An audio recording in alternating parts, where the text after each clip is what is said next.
तैयार हैं, लोग शुरू करें। आप जब तैयार हैं। आप सब लोगों का स्वागत है। मैं इसे अपना सौभाग्य समझता हूं कि आज इस परिचर्चा में हम लोग शामिल हो रहे हैं और मुझे इसमें हिस्सा लेने का मौका मिल रहा है। चंडी प्रसाद भट्ट जी का मैं बेहद आदर करता हूं और लगभग चौथाई सदी से जानने का उन्हें सौभाग्य मुझे प्राप्त है। बीच बीच में मुलाकात होती है और आदर से ज़्यादा मेरे मन में उनके प्रति स्नेह का भाव है। और बहुत कम लोग ऐसे हैं जिनके बारे में बिना किसी शक और शुभे के मैं कह सकता हूं कि मैं उनसे प्रेरित हुआ हूँ, उनसे प्रोत्साहित हुआ हूँ और ये चाहता हूँ कि शायद जितना मैं उनको जानता हूँ उससे अच्छी तरह जानता यहाँ कई लोग हैं जो उनको उससे अधिक अच्छी तरह जानते हैं। राम हैं, शेखर हैं, पहाड़ी जी हैं, अनुपम हैं, बहुत सारे लोग हैं। और मुझे लगता है इस चर्चा का जो सबसे मुझे स्वार्थ की दृष्टि से अच्छा पक्ष लग रहा है वो ये है कि यहाँ अनेक ऐसे मित्र इस समय मंच पर साथ बैठे हैं जिनके प्रति लगभग वही भाव शायद थोड़ा कम प्रतिशत मात्रा में मेरे मन में है। राम के प्रति बहुत स्नेह है, शेखर के प्रति बहुत स्नेह है, झगड़ा होता रहता है। अनुपम का मैं बहुत आदर भी करता हूँ और मुझे लगता है कि मेरी जो एक दमित वासनाओं में एक है वो ये है कि काश में जिस तरह की हिंदी सरल प्रवाहमयी वो बोलते हैं उसका एक 10वां हिस्सा भी बोल पाता तो मैं अपने को धन्य समझता। सुनीता यहाँ हैं जिनका मैं बहुत आदर करता हूँ और बहुत उनका भक्त प्रशंसक हूँ कि जिस तरह वो भारत में औद्योगिक घरानों की सेंधमारी को पकड़ को आम आदमी के हित में उद्घाटित करती रही हैं और कई बार उसी प्रसंग में खुलासा करती रही हैं कि जो तथाकथित स्वाधीन स्वतंत्र जनतांत्रिक अभिव्यक्ति की स्वतंत्रता का दावा करने वाला मीडिया है वो कितना बिका हुआ है तो प्रत्यक्ष आंखों देखी होती है। और पहाड़ी जी सीधे रुद्रप्रयाग से यहाँ पहुँचे हुए हैं तो वो पहाड़ की ताज़ी हवा की बयार की महक अपने साथ लेकर आए हुए हैं। मैं बहुत समय नहीं लूँगा। हम लोगों का उद्देश्य ये है कि जितने लोग बैठे हैं वो अपने मन की बात कहें और कहीं न कहीं उसमें एक स्वर जो होगा वो पर्यावरण का होगा। और जैसा राग में अक्सर होता है कि आलाप के साथ साथ कोई विवादी स्वर हो सकता है, कभी हम ताल लय से भटक सकते हैं, मगर जिसके मन में जो बात है वो पहाड़ के बारे में, पर्यावरण के बारे में और इन दोनों के बहाने जो रिश्ते आज के हिंदुस्तान के समाज में अमीर और गरीब के हैं, शहर और गांव के हैं, औरत और मर्द के हैं, दलित और सवर्ण के हैं और जो गांधीवादी विकल्प सामाजिक परिवर्तन का है उसकी जो संभावनाएं हैं, उसकी जो सीमाएं यदि हैं तो वो क्या हैं, इनकी चर्चा हम लोग करेंगे। और मैं सबसे पहले अनुरोध करूँगा अनुपम से कि वो बोलें और समय का ऐसा कोई बंधन नहीं है मगर फिर भी चूँकि ये हॉल खाली करने के लिए एक व्यवस्था होती है तो 10 से 12 मिनट के बीच में मेरी अपेक्षा रहेगी कि हर वक्ता अपने को सीमित करे। अनुपम जी।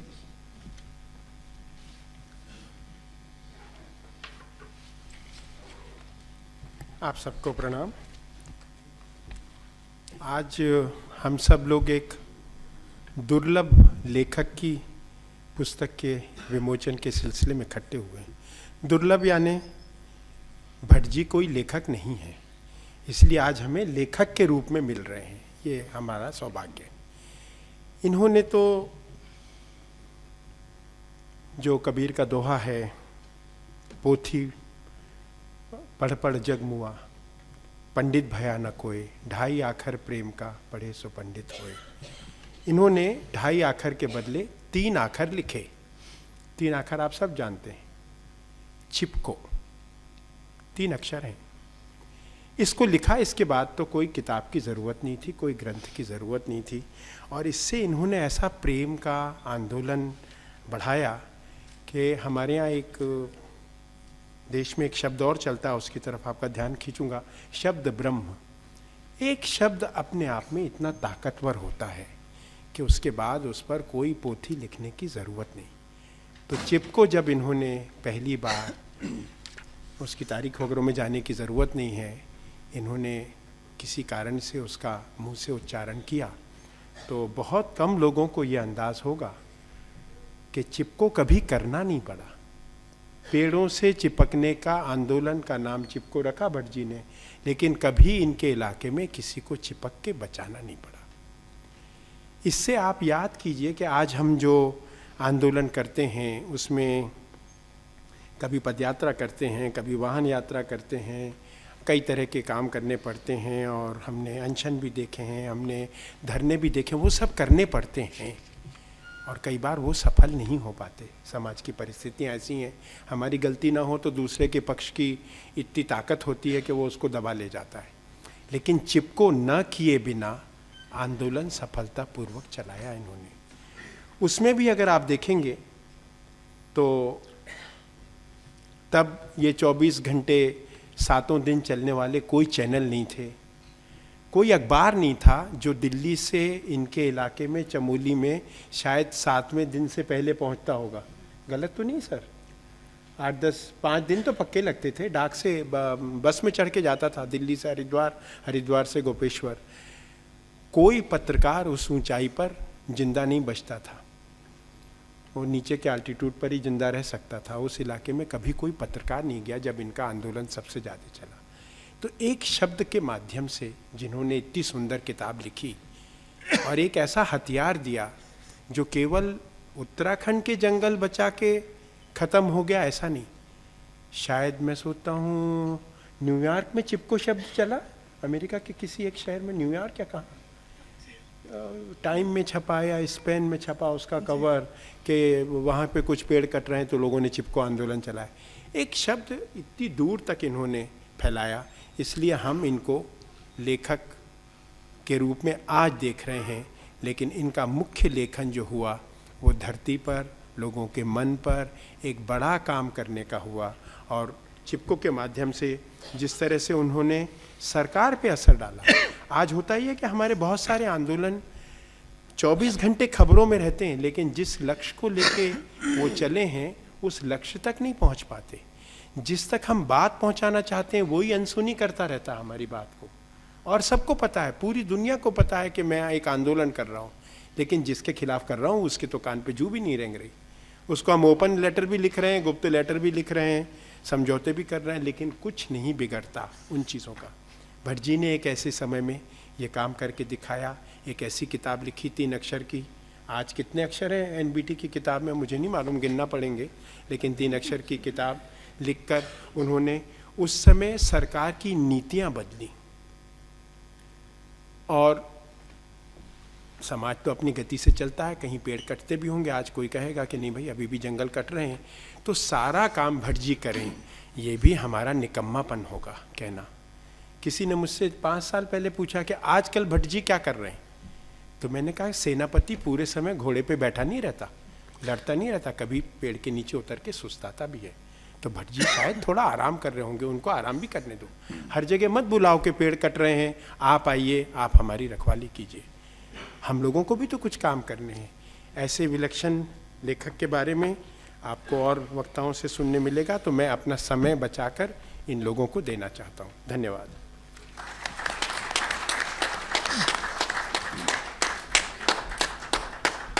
मैं चाहता तो ये सुझाना हो कि अनुपम जो समय बचा रहे हैं उसका सदुपयोग वह अंत में स्वयं करें। मैं आग्रह करता हूँ कि अब पहाड़ी जी कुछ कहें।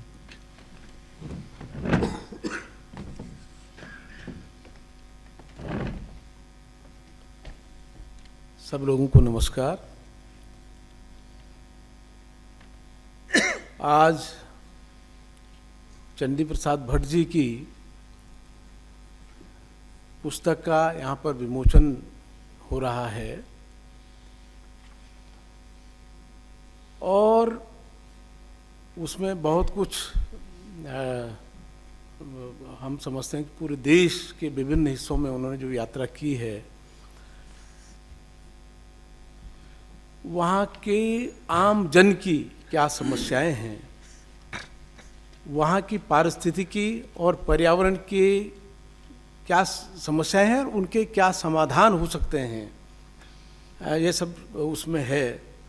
ये सब आप लोगों को पढ़ने को मिलेगा। इस पर हमारे और साथी और वक्ता प्रकाश डालेंगे, लेकिन मैं यहाँ पर थोड़ा सा भट्ट जी के जीवन पर थोड़ा सा प्रकाश डालना चाहूँगा। भट्ट जी को सामान्यतः लोग चिपको प्रणेता के रूप में जानते हैं और संयोग ऐसा रहा कि चिपको आंदोलन का शुरू होना और मेरा भी कई वर्षों बाद बाहर से पढ़ाई वढ़ाई करके और एक अखबार के साथ जुड़कर पत्रकारिता के क्षेत्र में उतरना लगभग साथ साथ हुआ। जब चिपको की बात आती थी, वो चर्चा जब हम आम जन से, सामान्य लोगों से सुनते थे, तो मेरी कुछ समझ में आता नहीं था कि ये क्या चिपको है, कैसे चिपकेंगे, क्या क्या होगा क्या नहीं होगा। ऐसे हमारे और भी पत्रकार साथी थे जो इस पर बड़ी शंका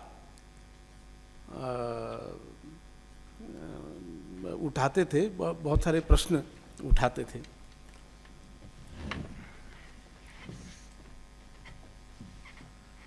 तो मुझे लगा कि पहले थोड़ा सा भट्ट जी को समझना चाहिए, और एक पत्रकार की दृष्टि से मैंने जब उनके जीवन की पृष्ठभूमि पर तो थोड़ा सा नज़र डालने की कोशिश की, तो मुझे लगा कि चिपको तो बहुत छोटा आंदोलन है। भट्ट जी ने समाज में जो एक नई दिशा देने की कोशिश की है वो बहुत महत्वपूर्ण है। वो 4 काम बहुत महत्वपूर्ण थे जो चिपको से पहले हुए, और जिनके मूल में भट्ट जी का संघर्ष, भट्ट जी की निष्ठा और भट्ट जी की कर्मठता झलकती है। वो थे एक समाज में जो गैर बराबरी, भट्ट जी हमारे गढ़वाल के उच्चस्थ ब्राह्मणों में गिने जाते हैं, और उस घर में पैदा हुए जहाँ के लोग भगवान रुद्रनाथ की पूजा की। लेकिन इनके जो हल लगाने वाले हैं वो थोड़ा अनुसूचित जाति के लोग हैं। अब उनको वो देखते थे बचपन से ही कि ये आदमी खेत में काम करके आ रहा है और इसको बिल्कुल अपने चौक के किनारे पर उसको खाना दिया जा रहा है, और उसको भी पीठ फरका के खाना पड़ता है। तो इनके दिमाग में थोड़ा सा उसके प्रति एक समाज की जो परंपरा थी उसके प्रति एक विद्रोह पैदा हुआ, और इन्होंने सबसे पहला जो काम किया, और जिसको मैं भी अपना आदर्श मानता हूँ, जिससे मैं तो उनको अपना शिष्य कहते हुए गौरवान्वित भी होता हूँ, लेकिन मैं चिपको के कारण नहीं। उन्होंने उस चिपको से पहले जो काम किए, एक समाज में जो जातिवाद का जहर फैला हुआ है, घर घर में जिसकी पैठ है, उसको मिटाने की उन्होंने कोशिश की। और पहली बार हरिजनों की पंगत में गांव में खाना खाने की उन्होंने हिम्मत दिखाई। मैं समझता हूँ एक बहुत बड़ा काम चंडी प्रसाद भट्ट जी का था। उसके साथ उन्होंने महिलाओं को, वो बहुत सारे ऐसे शब्द हैं जिनको यहाँ कहना नहीं चाहिए, लेकिन दूसरे दर्जे का तो उनको माना जाता है। और हमारे जो पहाड़ी परिवेश है उसमें तो निश्चित तौर पर महिलाओं को बहुत ज़्यादा, यद्यपि घर की पूरी जिम्मेदारी महिला की है, लेकिन निर्णय लेने में उनको कभी शामिल नहीं किया जाता। चंडी प्रसाद भट्ट जी ने उस मुद्दे को बड़ी गंभीरता के साथ और पूरी ताकत के साथ उसको उठाया, और महिला सशक्तिकरण का जो काम उन्होंने शुरू किया, मैं समझता हूँ कि आज पहाड़ में, और जो बाद में जो महिलाएं चिपको आंदोलन की नेत्री बनी, उसका बहुत बड़ा कारण चंडी प्रसाद भट्ट जी की वो सोच थी कि महिलाओं को अब बहुत दिन दबाए नहीं रखना चाहिए, और नहीं रखा जाएगा। उसका उन्होंने बड़ा काम किया। तीसरा काम उनका था श्रम और श्रमिकों का सम्मान। ये बहुत बड़ा काम था, श्रमिक को संगठित करना और श्रम की महत्ता को खुद भट्ट जी को जो लोग पहले से जानते हैं उन्होंने देखा वो गैंती बेलचा फावड़ा घन चलाते हुए, और एक ऐसा आदर्श उन्होंने प्रस्तुत किया कि सारे मजदूर, उसमें कोई हरिजन है, कोई सवर्ण है, कोई क्षत्रिय है, कोई ब्राह्मण है, वो सारे लोग 200-250 लोग श्रमिक एक साथ काम कर रहे हैं, एक साथ खाना बना रहे हैं, कोई रोटी पका रहा है, कोई सब्जी बना रहा है। इस ढंग का एक माहौल उन्होंने 1960, 61, 62, 63 में गोपेश्वर जैसे पिछड़े इलाके में जो किया, और हरिजनों की बारात में खुद जाके और वहीं खाना खा के उन्हीं के साथ रह करके जो एक उदाहरण प्रस्तुत किया, मैं समझता हूँ कि बहुत बड़ा एक काम था। तो चिपको आंदोलन तो बहुत बड़ा एक आंदोलन अपनी जगह है। मैं तो कई बार असहमत भी होता हूँ उससे कि जब चिपको आंदोलन तो हमारी स्थानीय ज़रूरतों पर से शुरू हुआ था, उस पर आधारित था, और बाद में उसको पर्यावरण जैसा बहुत बड़ा जो नाम दे दिया, भले ही उससे देश और दुनिया में बड़ी जागृति आई, लेकिन हमारे हित उससे बहुत ज़्यादा सुरक्षित नहीं हुए। जिस आंदोलन को स्थानीय लोगों ने भट्ट जी के नेतृत्व में अपने अधिकार के लिए और उसको सामाजिक जनजीवन, पर्यावरण को, पारिस्थिति को आम जन के जीवन के साथ जोड़ते हुए शुरू किया था, वो अभी तक शायद हो नहीं पाया है। इसका कभी कभी मुझे थोड़ा सा मलाल भी होता है, लेकिन वो एक शुरुआत, बहुत अच्छी शुरुआत थी, बहुत एक मौलिक शुरुआत, एक बुनियादी शुरुआत थी, जिसने न केवल पेड़ की बात की, बल्कि उसने समाज के आम आदमी की बात की, जल जंगल जमीन पर आम आदमी के अधिकारों की बात की। चिपको आंदोलन केवल पेड़ पर चिपक करके पेड़ बचाने का आंदोलन नहीं था, ये तो उसकी बहुत छोटी परिभाषा है। पूरे जो वनवासी लोग हैं, जो आदिवासी लोग हैं, गाँव के लोग हैं, उनका जीवन पेड़ के साथ किस प्रकार जुड़ा हुआ है, ये बताने की चिपको आंदोलन में कोशिश की गई। और मैं समझता हूँ कि ये एक बहुत बड़ी पहल थी, जिसने पूरे देश और पूरी दुनिया में जंगल की बात की, पेड़ की बात की और आम आदमी की बात की। आज भी चिपको आंदोलन का तो मूल लक्ष्य है कि पर्यावरण का जो केंद्र है उसमें आम आदमी रहना चाहिए, उसमें समाज रहना चाहिए, उसमें पहाड़ और आदिवासी वनवासी समाज उसमें लक्षित होना चाहिए। इस ढंग की नीतियाँ बननी चाहिए, इस ढंग के कार्यक्रम बनने चाहिए। मुझे बहुत खुशी है, आप देखेंगे जो पुस्तक बस्ती बस्ती पर्वत पर्वत बस्ती बस्ती भट्ट जी के 25 यात्राओं का संग्रह है, उसमें चिपको की बात मेरे ख्याल से कहीं नहीं। उसमें मुख्य है कि हमारे जो विभिन्न समाज हैं, जो वनों पर आश्रित समाज हैं, जो वनों से जिनका जीवन चलता है और जो वनों का संरक्षण करते हैं अपने जीवन के लिए, अपने स्वार्थ के लिए, उन पर नज़र पड़नी चाहिए। ये उसका केंद्रीय विषय वस्तु है। तो मैं समझता हूँ कि इस बात को, ये एक बहुत अच्छी सामग्री पूरे देश में, जम्मू कश्मीर से लेकर के और असम अरुणाचल तक और आंध्र से लेकर के और केरल तक, पश्चिमी घाट पूर्वी घाट, ये तमाम जगह भट्ट जी ने अपने समाज को समझने के लिए, अपने समाज की, अपनी नदियों को समझने के लिए, अपने वनों को समझने के लिए, पूरे देश को समझने के लिए जो यात्राएं की हैं, उनका उसमें समावेश है। और मैं समझता हूँ कि ये एक अच्छा अवसर है, हम उसको पढ़ें और उसको अपने जीवन में उतारें। मुझे मौका दिया, इसके लिए बहुत धन्यवाद। आप सब लोगों को पुनः नमस्कार। धन्यवाद पहाड़ी जी। मैं सुनीता से अनुरोध करूंगा कि अब वो अपनी बात कहें।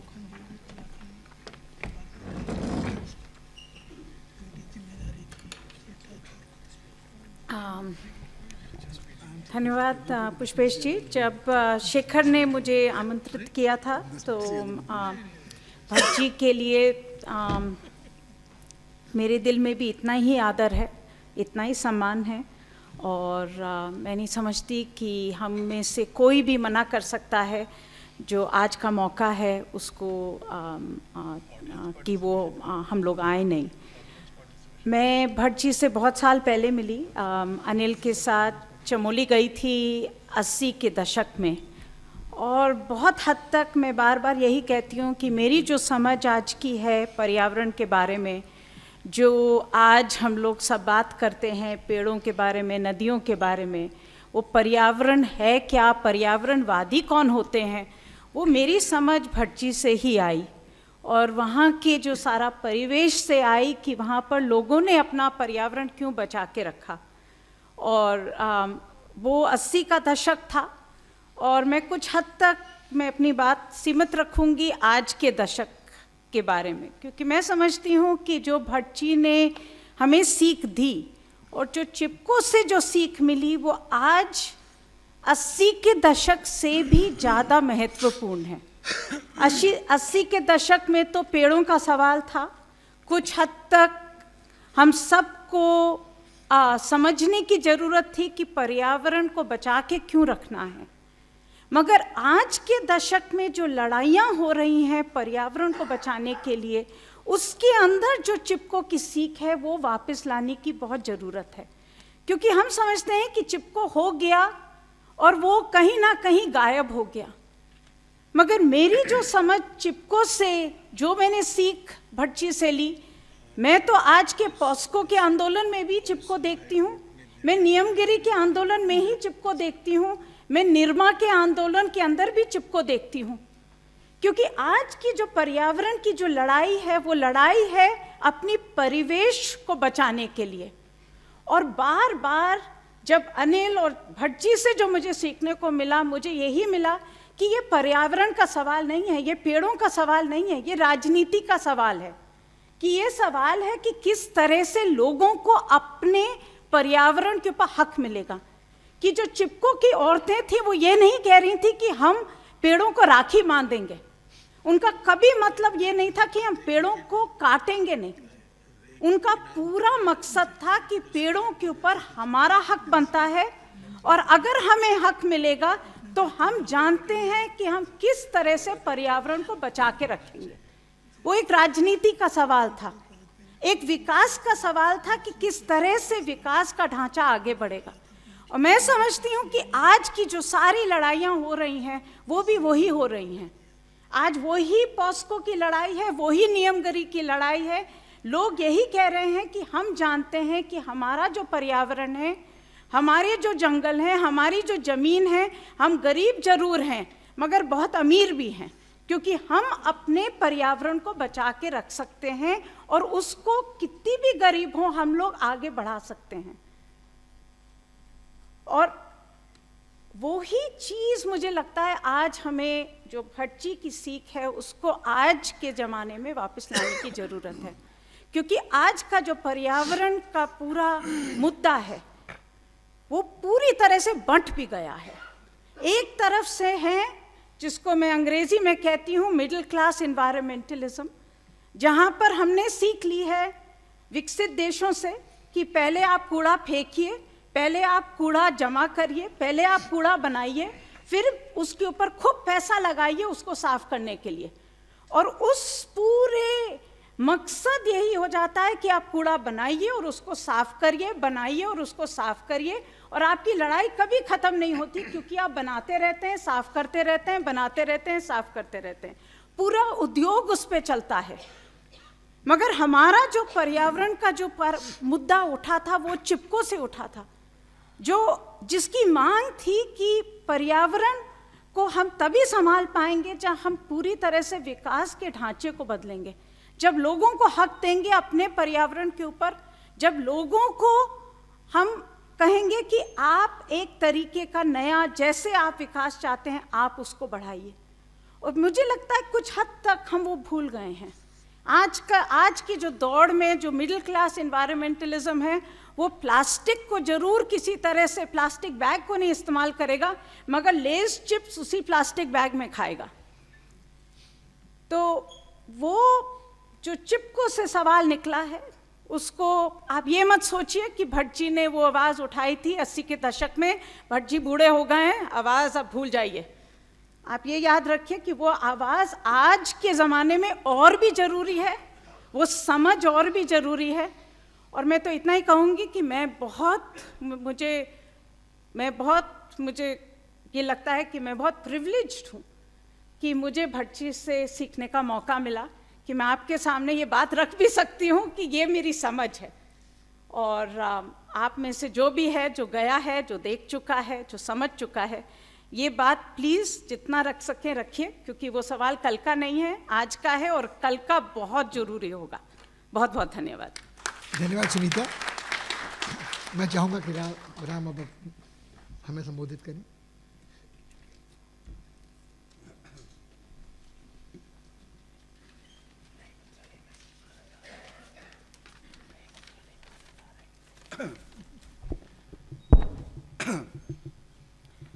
Pushpesh said in his introductory remarks that if his Hindi was 1/10 as sweet and eloquent and communicative as Anupam's, he'd be a happy and proud man. If my Hindi was 1/10 as sweet and eloquent as communicative as Pushpesh, I'd be a happy and proud man. So I am representing the cosmopolitan sector here. And my excuses for speaking in English are A, I live in Bangalore, and B, I went to the Doon School. Having said that, my Hindi is still good enough to understand about 80% of what was said here so far and what will be said later.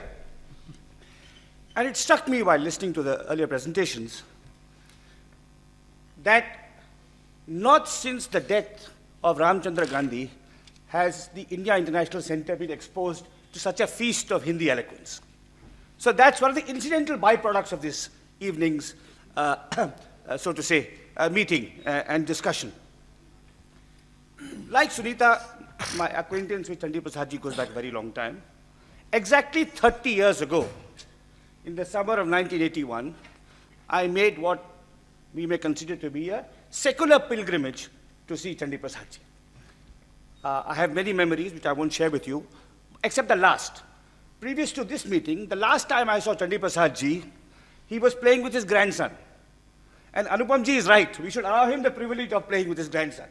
There are lots of other people here who should take along the message of his life's work.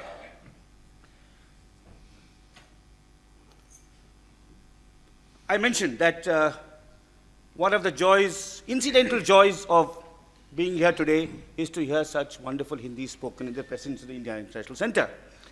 And one of the incidental accomplishments of Chandi Prasad Bhatt, though he's probably not aware of it, he's not aware of many of his accomplishments, one of his incidental accomplishments has been to puncture a large hole in academic economics and academic economists. And I'm going to quote one of them. In the year 1980, a professor of economics at the prestigious Massachusetts Institute of Technology wrote, and I'm going to quote, "If you look at the countries which are interested in environmentalism, or at the individuals who support environmentalism within each country, one is struck by the extent to which environmentalism is an interest of the upper middle class." And then this man continues, "Poor countries and poor individuals simply aren't interested." This is a person writing in 1980, 7 years after the Chipko Andolan, and the explanation for this may be in his name. His name was Lester Thoreau, but he was known by to some of his colleagues as less than thorough. An explanation may also lie in his profession, because as has been aptly said of theoretical economists, if you show an economist something that works in practice, he will say, but does it work in theory? And the theory of economics, the theory of economic growth, the theory of economic development is that it's only after a society, an economy, a culture and polity has achieved a certain level of affluence that you'll have environmentalism. And it is the single-handed contribution of Chandi Prasad Bhatt and the movement that he helped lead, originate, nurture, sponsor, and the many people in different fields who were influenced and inspired by him, some of whom, a modest sampling of whom, which is represented in this room today, that they showed the deep and integral and intimate ways in which environmental sustainability, environmental protection mattered even more to the lives and concerns of the poor. And Sunita has spoken about it, Pahadi ji has spoken about it. Pahadi ji has actually taken us into an even further dimension of Chandi Prasad ji's work, his work for the emancipation of Dalits and women. So his influence has been extraordinary. And may it continue. Sunita is absolutely right. His message is as relevant today as it was 30 or 40 years ago. I could end with two quotations from letters I received after I wrote an article in the Hindu newspaper about what I had learned from Chandi Prasad Bhatt in many decades of knowing him. These are two letters. The first letter was from someone writing from my hometown, Dehradun, someone called Jay Prakash Pawar. This is a letter published by the Hindu. And he said, "For us young social workers and activists, Chandi Prasad Bhatt will always be a source of inspiration. Thanks to the Hindu for breaking the regional, linguistic, mountain, coastal, and north-south barriers in a true environmental sense. Now this is, I don't know who Jayaprakash Pawar is. Shekhar Pathak, who knows every tree and every insect in Uttarakhand, must know Jayaprakash Pawar too. But this is what he said, that Chandi Prasad ji has broken the regional, linguistic, mountain, coastal, and north-south barriers, to which Paharji added the intercaste and intergender barriers as well. That's one tribute from a person whom only Shekhar Pathak in this room knows. The other letter. You may say this is a Pahadi writing, ki wo Dehradun ke hain, naturally he has local pride in Bhatji's accomplishments and so on. But the other letter I'm going to quote to you came from someone I didn't know. His name is Shivarama Krishna from my part of the country. And he works in the tribal districts of Andhra Pradesh. And he wrote me a long and fascinating letter about how he had just published his PhD. When Chandi Prasad ji came to his area, which is the agency districts of northern Andhra Pradesh, and Bhatji toured the Godavari Valley for a week and wrote a piece in Jansatta called Godavari ke God mein ab toot kar girenge pahad. And I'm told that that article is contained in this wonderful volume that is being released here today, Pahad, Pahad, Basti, Basti. So Bhatji wrote this article in Jansatta in Hindi, and the article inspired Shivarama Krishna to become an environmental activist, to abandon his academic career, and to launch a movement to check deforestation, to shut down the plywood factories that were devastating the forests, and to work with the Adivasis to regenerate and revive the upper Godavari Valley, in the same way in which Chandi Prasad ji had inspired the women and men and children of Garhwal and Kumar to renew and revegetate the environment. And he wrote me, this young man wrote me this extraordinary letter about what Bhatji had meant to him. Someone from Andhra Pradesh being inspired by a person from the upper Alaknanda Valley. And the last line of his letter was, though the interaction with Sri Bhatt is very brief, the insight and impetus he gave me is everlasting. And indeed, for all of us, and hopefully for this country as a whole, his insight and impetus is absolutely everlasting. Thank you.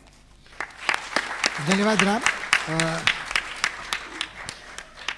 मैं चाहता हूँ अब मैं शेखर से कहूँ कि वो शुरू करें, और थोड़ा समय आपके लिए अनुपम ने अपने खाते से दिया है, तो आप 12 मिनट समझने आपके पास है, मगर 13वां न करें, 13 का अशुभ अंक है।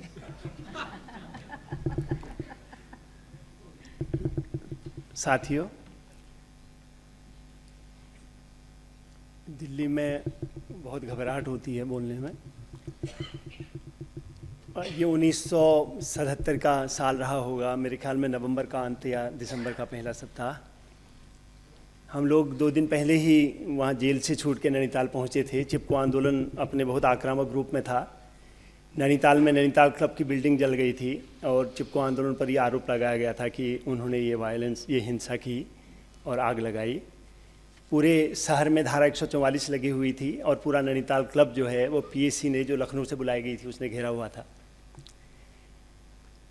ये बिगड़ेल बच्चे पिछले 4-5 साल से जो काम कर रहे थे उसमें कभी भी कोई हिंसा का कारनामा नहीं हुआ था, और जो भी उनकी अभिव्यक्तियाँ हुई थी वो बहुत ही हिस्सेदारी वाली और बहुत ही अहिंसक और अपनी क्षमता के अनुरूप थीं। और वो बच्चे सब ये जानते थे कि उनके यहाँ से 3 लाख के करीब फौजी हैं और उनके यहीं से अंग्रेज़ों के ज़माने से फौज में जाने की परंपरा शुरू हुई थी, और पुलिस पीएसी में भी कम नहीं है, आईटीबीपी में भी कम नहीं है। उस सुबह जब दरवाजे पर खटखट हुई तो मेरे मन में एक ही आशंका थी कि शायद पुलिस वाले फिर आ गए हैं, और शायद हमारे और साथी भी जो 21 थे जिनको हल्द्वानी थाने में ले जाया गया, वैसे ही वो हमको ले जाने आ रहे होंगे। मैं वो कुमाऊं यूनिवर्सिटी में पढ़ा रहा था और उन्हीं दिनों मेरी गवर्नमेंट की जॉब पूरी होकर मैं यूनिवर्सिटी में घुसा हुआ था। शायद वहाँ कुछ एक न्यूनतम स्वायत्तता होगी, और लेकिन मेरा प्रोबेशन का साल पूरा नहीं हुआ था, तो खतरा अपनी जगह पर था। लेकिन कैजुअल लीव लेके मैं गया था, तो कैजुअल लीव लेने के कारण मेरे पर एकदम प्रहार नहीं हो पा रहा था। जब दरवाज़ा खोला तो देखा कि बाहर से चंडी प्रसाद भट्ट जी हैं। ये बड़ी मज़ेदार बात है कि मेरी चंडी प्रसाद भट्ट जी से पहली मुलाकात तभी हुई जबकि 1974 की अस्कोट आराकोट की यात्रा जो नेपाल के बॉर्डर से हिमाचल के बॉर्डर तक हुई, 45 दिनों की हुई थी। उस यात्रा में हम जो गोपेश्वर से जब गुजरे थे तो भट्ट जी ने हमको लिफ्ट नहीं दी, कि कहा कि भूखे और सर्वोदयी तरीके से जाने वाले लोग हैं। पता नहीं इनके मन में किस तरीके की इच्छा आकांक्षा है। गोपेश्वर में मंत्री जी से हमारी मुलाकात हुई थी। मंत्री जी जयराम जी नहीं, हमारे एक स्थायी मंत्री जी हैं वहाँ जो दसौली ग्राम स्वराज मंडल के मंत्री हुआ करते हैं, कुंवर जी, और अद्भुत आदमी हैं और भट्ट जी के सबसे बड़े सहयोगी रहे हैं पिछले 40 सालों के दौर में। और छोटा सा भुवनेश जो दिल्ली में है आजकल, वो हमारे साथ लग लिया। सुंदरलाल जी के छोटे बेटे भी हमारे साथ थे और हम नए नए थे, एमए के विद्यार्थी थे। हम यात्रा पूरी कर ली। उसके बाद हमने अगली यात्रा 84 में की। अगली यात्रा में खुद भट्ट जी हमारे साथ थे, लेकिन 74 की यात्रा में उनको विश्वास नहीं था और 78 में हमें विश्वास नहीं था कि दरवाजे में जो पहली खटखट हो रही है वो चंडी प्रसाद भट्ट जी की है। पूरे दिल्ली में और पूरे उत्तराखंड में ये अफवाह थी कि ये हिंसा जो है ये चिपको आंदोलनकारियों ने की है और इसलिए स्टेटमेंट भी आने शुरू हो गए थे कि हम लोगों का इनसे कोई रिश्ता नहीं है वगैरह वगैरह। तो भट्ट जी जब आए तो भट्ट जी ने बहुत, मेरी पहली मुलाकात थी, बड़ा आश्चर्य की बात है ये। अभी हम याद कर रहे थे कि उससे पहले तो नहीं हुई थी, तो मैंने कहा शायद सपने में भी नहीं हुई थी। तो उस मुलाकात में हमारा क्या सामना हुआ, तो कोई हमारी और इस तरीके की आत्मीय बातें नहीं हुई जैसे आजकल होती हैं, कोई गले मिलना वगैरह नहीं हुआ। सिर्फ उन्होंने ये पूछा कि उस दिन का जो पूरी रचना प्रक्रिया थी उस दिन की 28 नवंबर की नैनीताल क्लब के बाहर, वो क्या थी। मैंने बताया कि हम रात भर अंडरग्राउंड रहे और उसके बाद सवेरे हम एक हुड़का निकाल के, जो हमारा एक फोक इंस्ट्रूमेंट है, उसको बजाते हुए गिरदा आगे से थे और हमारे तमाम साथी, जिनमें से 2-3 दिवंगत भी हो गए हैं, वो पीछे से गौड़दा का, जो कि हमारे एक बहुत ही बड़े नेशनलिस्ट कवि थे और जिन्होंने 1922 में वृक्षन को बिलाफ, क्राई ऑफ ट्री नामक कविता लिखी थी, जिसको सुन के मोरारजी देसाई गांधी पीस फाउंडेशन में एक बार पिघल गए थे 1978 में, जबकि बहुत खराब शासन उत्तर प्रदेश में चल रहा था, चिपको आंदोलन का दमन होने लगा था उसी दौर में। और मोरारजी देसाई ने यह कहा था कि इस कविता को सुनने के बाद इकोलॉजी पर किसी भाषण की ज़रूरत नहीं है। उस गौरदा को हम लोग गा रहे थे और गिरदा ने उसको री इन्वेंट किया था एक तरीके से। तो भट्ट जी ने तुरंत कहा कि गिरदा को बुलाओ और मैं वो गाना सुनना चाहता हूँ। गिरदा आए और गिरदा ने अपना हुड़का बजाते हुए वो गाना सुनाया और भट्ट जी एक तरीके से बिल्कुल उस कविता को सुन के, उन्होंने आगे को नहीं पूछा कि उस दिन क्या हुआ, और उनके मन में वो बात आई कि ये एक पूरी तरीके से एक अहिंसक प्रतिकार था, उस समाज का प्रतिकार था जिसके अपने जंगल के अधिकार, प्राकृतिक संसाधनों के अधिकार उसी की सरकार के द्वारा, और जो कि चुनी हुई होने का नाटक भी करती है, उसके द्वारा छीने जा रहे हैं। और उसके बाद वो हुड़का जो है पूरे उत्तराखंड में चला और एक अखिल उत्तराखंड की, और बाद में वो वहाँ से बार बार छलक करके देश में भी और विदेश में भी जाती थी, वो प्रक्रिया आगे चलती रही। तो ये पहला एक टुकड़ा है भट्ट जी से मिलने का। और उसके बाद जो हमने हिमालय को जानने का, अपने समाज को जानने का और अपने आप को जानने का सिलसिला शुरू किया, उसमें भट्ट जी और उनके तमाम साथियों की, और जिनको हर एक को भट्ट जी ने इस किताब के प्रारंभ में याद किया है, और कोई भी एक सिंगल नाम उसमें भूल नहीं है। उसमें चिपको आंदोलन के सबसे प्रारंभिक कार्यकर्ता रावत जी हैं, तो उसमें अनिल भी हैं,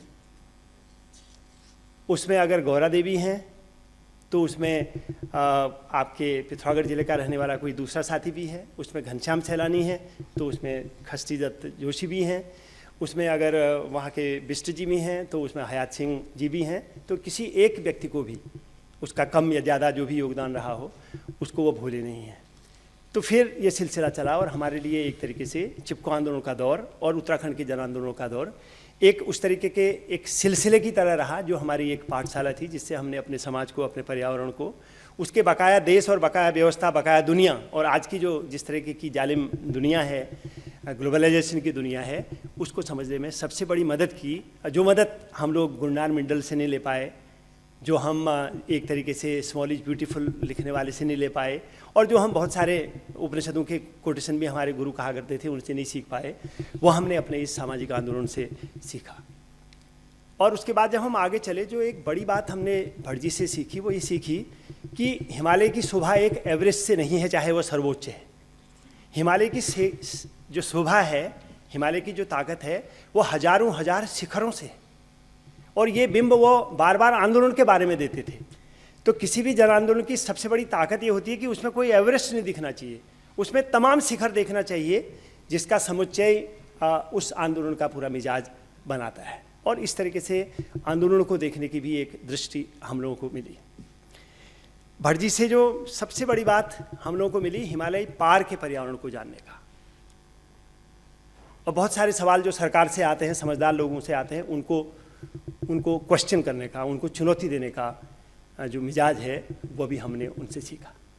जैसे जयराम रमेश जी के होते हुए भी सिर्फ गोमुख से लेकर उत्तरकाशी तक गंगा पवित्र घोषित हो रही है। अभी इस कुतर्क को और इस अवैज्ञानिक मनस्थिति को आप समझ सकते हैं कि कितनी कटी फटी किस्म की विचार जो है सरकार के भीतर चल रही है। जब जयराम रमेश जी जैसे मंत्री गंगा को सिर्फ गोमुख से लेके उत्तरकाशी तक पवित्र मान रहे हों, तो अब बकाया सरकार की तो कोई बात ही नहीं की जा सकती। तो ऐसे विचारों को चुनौती देने का जो एक शक्ति थी वो भी भट्ट जी से आई। बांधों के बारे में, जंगलों के बारे में, जड़ी बूटियों के बारे में, और जो जानवरों के और वनस्पतियों के बने रहने के अधिकार हैं उनके बारे में। लेकिन हिमालय तक उन्होंने हमें कभी सिमटाया नहीं। उन्होंने बार बार कहा कि पूरे देश को जानो, पूरी दुनिया की जानो, पूरे दुनिया के पहाड़ों को जानो। तो जब हम बस्तर गए तो बार बार हमसे कहा गया, मुझे बहुत यात्राओं में उनके साथ जाने का मौका मिला, कि यहाँ नेक्सलैंड से तुमको ले जाएंगे। तो भट्ट जी का बार बार तर्क होता, वे भी मनुष्य हैं और हमारे समाज के हिस्से हैं, उनसे बात करेंगे, ले जाएंगे तो उनके साथ रहेंगे, जो वो खा रहे होंगे वो भी हम खाएंगे, देखेंगे उनसे क्या क्या सीख सकते हैं, देखेंगे हम उनसे उनको क्या क्या सिखा सकते हैं। तो इस तरीके से बस्तर को, यानी कि 20 साल पहले उन्होंने जो चिट्ठी उस जमाने के हमारे प्रधानमंत्री राजीव गांधी को दी थी, वो आज भी पढ़ने लायक है। और उसमें वो सब मुद्दे बताए गए थे जो बाद में इतनी बड़ी हिंसा की और इतनी बड़ी स्टेट हिंसा के जो है कारण बने। और उसके बाद केरल तक, हमारे जो आइलैंड्स हैं उन तक, हमारे भूटान तक, नेपाल तक, इधर तिब्बत तक, और इन यात्राओं में वो हर बार साथ रहे। इवन मैं कैलाश मानसरोवर भी गया तो मैं तीर्थयात्री की हैसियत से नहीं गया, मैं एक ऐसे भारतीय के रूप में गया जो वहाँ ये देखना चाहता था कि हमारी उत्तरी भारत की जो 4 बड़ी भाग्य विधाता नदियाँ हैं वह वहाँ से निकलती हैं। वो सतलज है, वो सिंधु है, वो ब्रह्मपुत्र है, वो कर्णाली है, जो कुल मिला के उत्तरी भारत के पूरे एक इकोलॉजिकल चेहरे को और इकोनॉमिक चेहरे को एक तरीके से बनाती हैं। और जब आगे गए, जैसे होता है, आंदोलन भी बूढ़े होते हैं, आंदोलन में भी सुस्ती आती है, और कोई आंदोलन उस तरीके से एक स्थायी भाव में नहीं रहता है, अंततः उसका अवरोह होता है, नीचे आती है। लेकिन चिपको आंदोलन की एक बड़ी विशेषता ये रही, बल्कि चिपको आंदोलन के दौर को भी अगर आप देखेंगे तो चिपको आंदोलन ही नहीं चल रहा था। उस दौर में आप देखेंगे कि सबसे बेहतरीन पत्रकारिता हो रही थी। रघुवीर साय जैसे पत्रकार थे जो गौरा देवी के गांव में जाके दिनमान का विशेष अंक, जो टाइम्स ऑफ इंडिया जैसे व्यावसायिक घराने से निकलता था, उसका विशेष अंक रिलीज करने के लिए वहाँ गए। अनुपम दास जैसे लिखने वाले और पहली बार चिपको आंदोलन को ब्लैक एंड व्हाइट में लाने वाले व्यक्ति उस ज़माने में, यानी कि 1973-74 में वहाँ गए थे। चिपको आंदोलन के पास अपनी कोई फोटो नहीं हुआ करती थी अगर अनुपम मिश्र वहाँ नहीं गए होते। उसी दौर में राम ने अपने रिसर्च का काम शुरू किया और वो चिपको तक लाए। उन्होंने घोषणा कर दी कि कोई और दोस्त उसको लिख रहा है, लेकिन फिर भी एक पूरी पृष्ठभूमि हमारे सामने आई कि 20वीं शताब्दी में कैसे उत्तराखंड का समाज अपने वनों के लिए अंग्रेजों से लड़ता रहा। और उन्होंने बाकायदा 3000 वर्ग मील जंगल हमारे आंदोलन के बाद, हमारे जंगल आंदोलन के बाद हमारे समाज को लौटाए। तो जो चिपको की टहनियाँ हैं वो बाद में भी बनी रही, चाहे बीज बचाओ आंदोलन के रूप में सामने आ रही हों, चाहे डेमो के विरोध के रूप में सामने आ रही हों, और चाहे बहुत सारे और काम जिसमें आर्थिक क्रियाकलाप भी हैं उनके रूप में सामने आ रही हों। सवाल यह है कि वो नई पीढ़ी और नए लोग नए ज़माने में उसको किस तरीके से पकड़ते हैं। और आज आंदोलन नहीं हो रहे हैं ऐसा आप नहीं कह सकते हैं। पूरा उत्तराखंड आंदोलित है, बावजूद इसके कि अपनी 10 साल की स्टेट बन गई है, 10 साल की अपनी सरकारें वहाँ की बन रही हैं, 2-3 किस्म की पार्टियाँ वहाँ पर रूल कर रही हैं।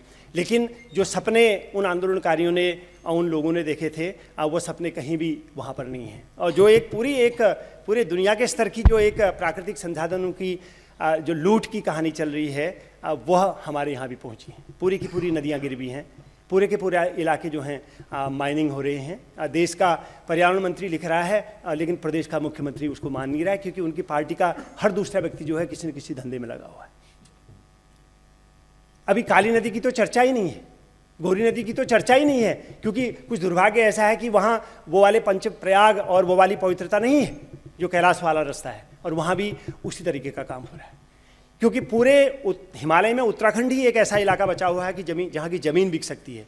इसलिए हर जो ब्लैक मार्केटियर है, और उनकी संख्या कम नहीं है इस देश में, और मध्यम वर्ग का बड़ा हिस्सा दुर्भाग्य से उसका हिस्सा बन गया है, और वो पहाड़ों में ज़मीन लेना चाहता है, और ज़मीन लेके वो रौंदना चाहता है। और उसके बाद न खेती के लिए कुछ बचता है, न उनके पानी के लिए कुछ बचता है, न उनके लिए बगीचे के लिए कुछ बचता है, न उनके घराट के लिए पानी जाता है। और इतने बड़े गंगा के जलागम वाले इलाके में आज भी जो है आधे यानी कि 50% से ज़्यादा गांव जो हैं प्यासे। तो इसीलिए परिस्थितियां अभी भी बनी हुई हैं। चिपको ने चाहे बनू के प्रश्न को हमारे पॉलिटिकल एजेंडे में ला दिया हो, लेकिन बनू का प्रश्न हमारा हल नहीं हुआ है, प्राकृतिक संसाधनों का प्रश्न हल नहीं हुआ है। और पूरा देश का जो सबसे गरीब तबका है, जो वनवासी है, और जिसका बहुत वैज्ञानिक विश्लेषण हमारे खुद जयराम रमेश जी ने एक दौर में किया था कि जो सबसे ज़्यादा हरित प्रदेश हैं वो सबसे ज़्यादा लाल भी अभी हो रहे हैं, क्योंकि हमारी जो पिछले 60 साल की व्यवस्था है वो हमारे उन समाजों को विकल्प नहीं दे पाई, और उनकी प्राकृतिक संसाधनों की लूट के बहाने पूरे दुनिया का कॉरपोरेट जो जगत है वो वहाँ घुसा जा रहा है। किस्सा चाहे बस्तर का हो, उड़ीसा का हो, कहीं और का हो। और खुद चंडी प्रसाद भट्ट जी के उत्तराखंड में, और खुद उन 2 घाटियों में जहाँ से चिपको आंदोलन की प्रारंभिक कौंध फैली थी, जिनमें से एक का नाम फाटा है, एक का नाम रैणी है, वह पूरी की पूरी तबाह हो रही। और वो घाटियाँ भी भट्ट जी को पुकार रही हैं, क्यों आप दिल्ली क्यों जा रहे हो, आप IIC क्यों जा रहे हो, आप हमारी इन घाटियों में क्यों नहीं आ रहे हो जहाँ हमारे तमाम लुटेरे सरकार की मदद से पहुँच गए हैं। और हमारी इन सुंदर घाटियों को, जहाँ फाटा की लड़ाई हमारे लोगों ने लड़ी थी, जहाँ गौरा देवी ने रैणी की लड़ाई लड़ी थी और आपकी द्वारा विकसित की गई चेतना से लड़ी थी, वो घाटियाँ भी उनको पुकार रही हैं। गौरी की घाटी उनको पुकार रही है, काली की घाटी उनको पुकार रही है, और इसी तरीके से जमुना की घाटी और टोंस की घाटी भी पुकार रही है।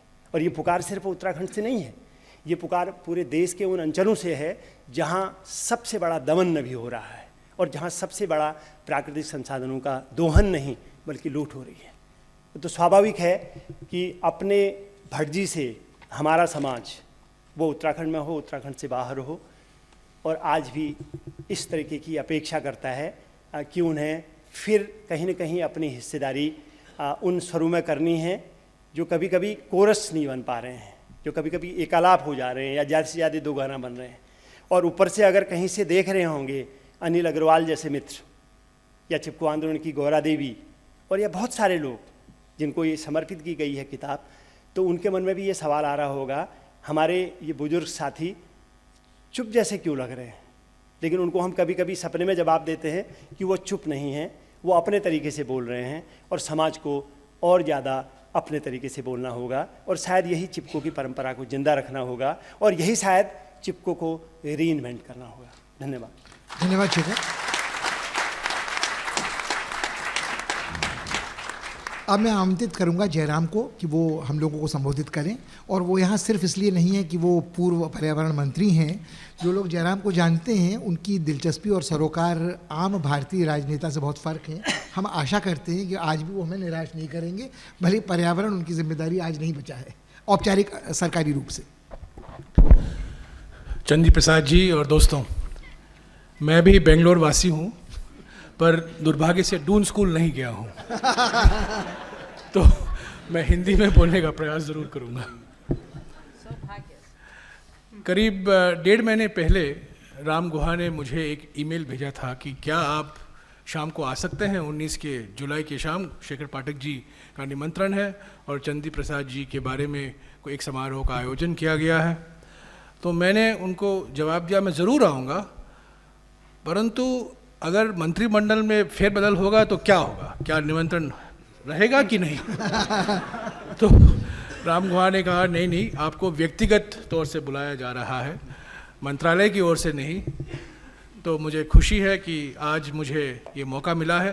मैं माफ़ी चाहता हूँ चंडी प्रसाद जी का कि मैं 10-15 मिनट देर से आया हूँ। संयोग से देरी का कारण ये था कि उत्तराखंड के मुख्यमंत्री फ़ोन पर थे। शेखर जी, आपको सुनना चाहिए। अचानक उत्तराखंड के मुख्यमंत्री का फ़ोन आया और कहा कि आपने जाते जाते क्या बवाल मचा दिया है। तो मैंने कहा क्या हुआ है। नहीं, ये गोमुख से लेकर उत्तरकाशी तक जो 135 किलोमीटर का इको सेंसिटिव जोन की ड्राफ्ट नोटिफिकेशन आपने निकाली है, ये तो बड़ा खतरनाक है। सारा विकास का काम रुक जाएगा। और आप जानते नहीं हैं जयराम जी कि इसमें एक आम सहमति बन चुकी है।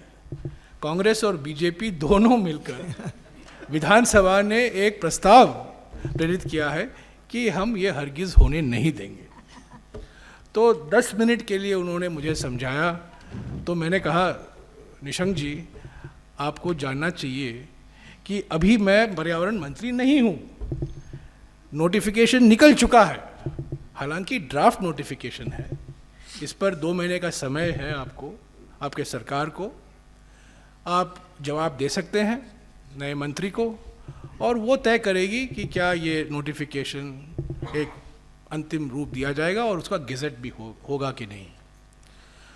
मैं ये चीज़ कहना चाहता हूँ क्योंकि आज हम लोगों ने चंदी प्रसाद जी की जो योगदान है पिछले 30, 35, 40 सालों से, और ख़ास तौर से चिपको आंदोलन से जुड़ा हुआ जो योगदान है, उस पर कई लोगों ने कई बातें कही हैं। परंतु अगले 5-10 साल में जो चुनौतियां हमारे सामने हैं, और ख़ास तौर से चंदी प्रसाद जी के खुद घर में उत्तराखंड में जो आपको रोज़ाना देखने को मिलेगा, मैं समझता हूँ चंदी प्रसाद जी को और अभी उनका समय अभी तक आया नहीं है, और 15-20 साल उनको लड़ाई लड़नी है ज़रूर। विद्युत जल परियोजनाओं के बारे में, अलकनंदा, मंदाकिनी और भागीरथी पर कई ऐसे प्रोजेक्ट शुरू किए गए हैं जो पर्यावरण के दृष्टिकोण से उनको अनुमति नहीं दी जानी चाहिए थी।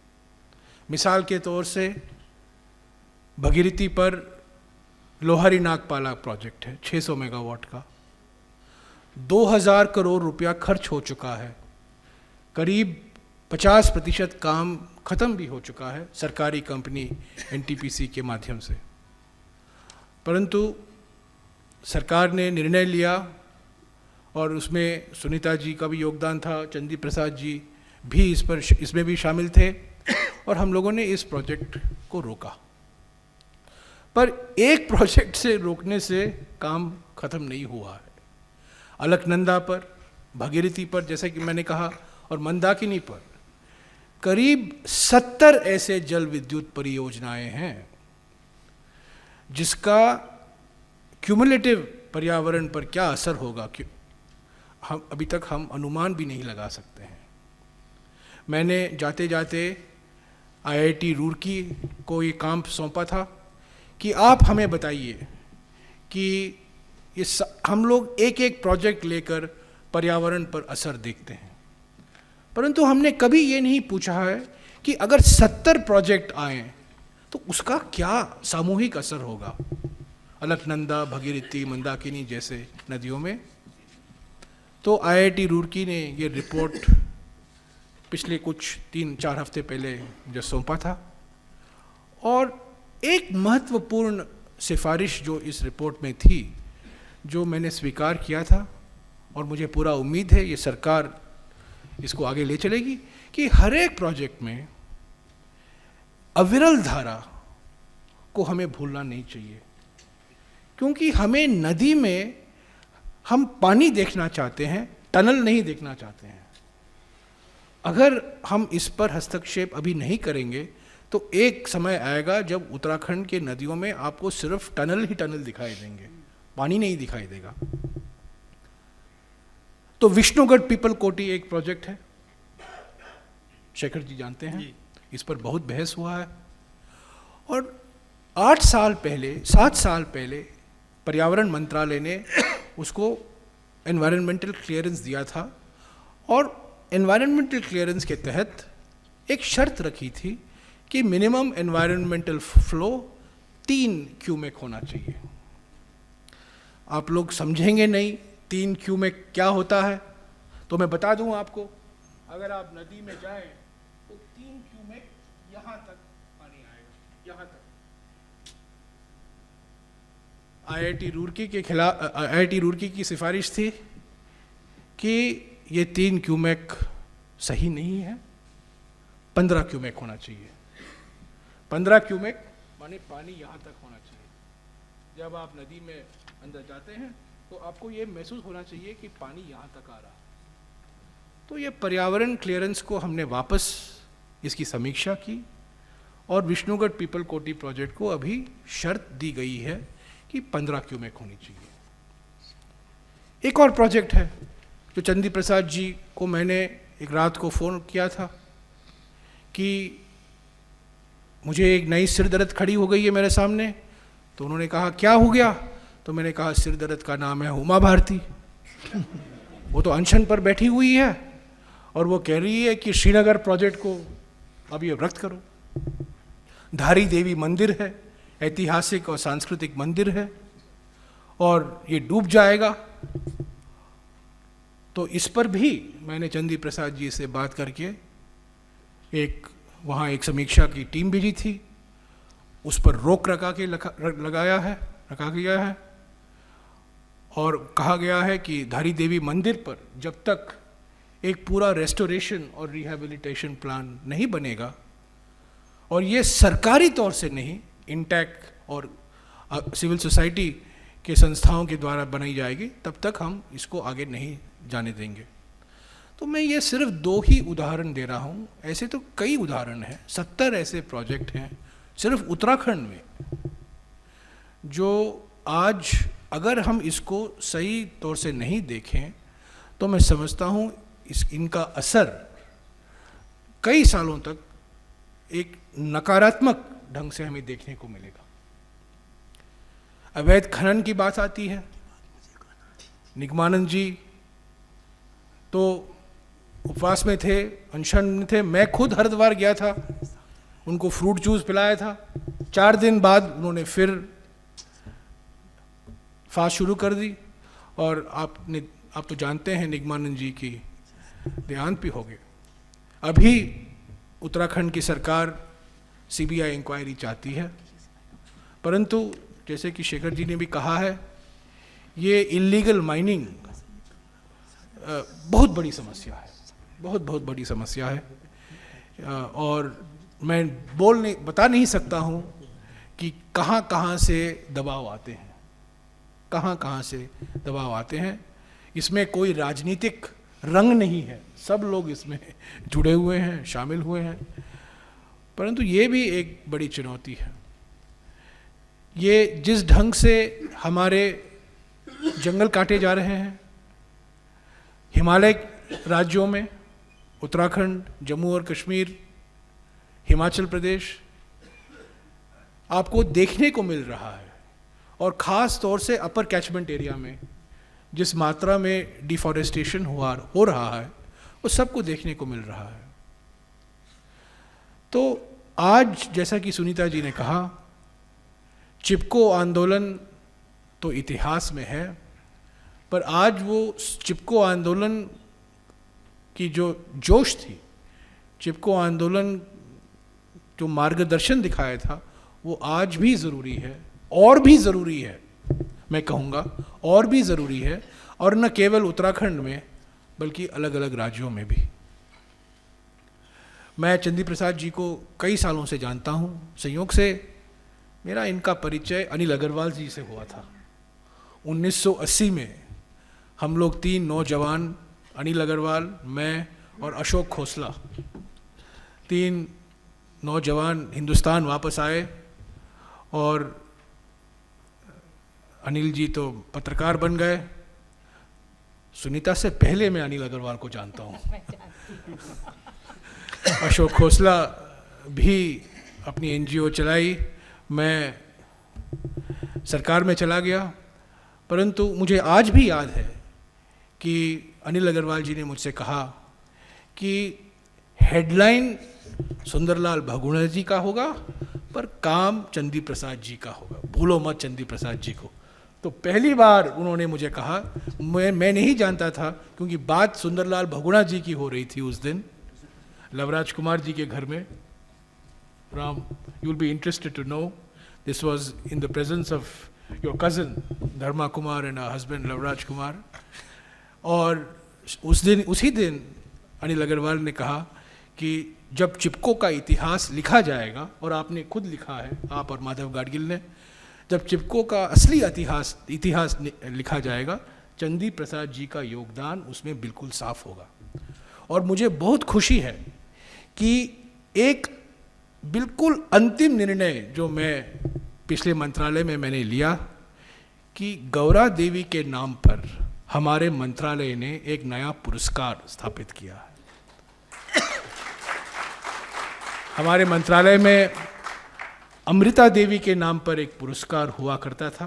आपको याद होगा अमृता देवी, जो 250 साल पहले विश्नोई समुदाय की थी, उन्होंने आत्महत्या कर दी। पर गौरा देवी के नाम पर कोई पुरस्कार नहीं था।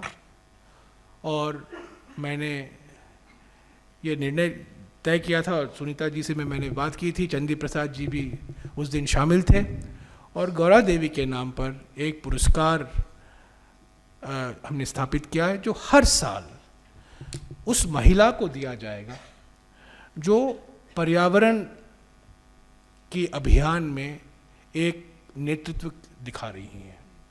क्योंकि ये भी सही है, आज अगर आप देखें पर्यावरण के मामले में महिलाएं ज़्यादा दिखाई देती हैं।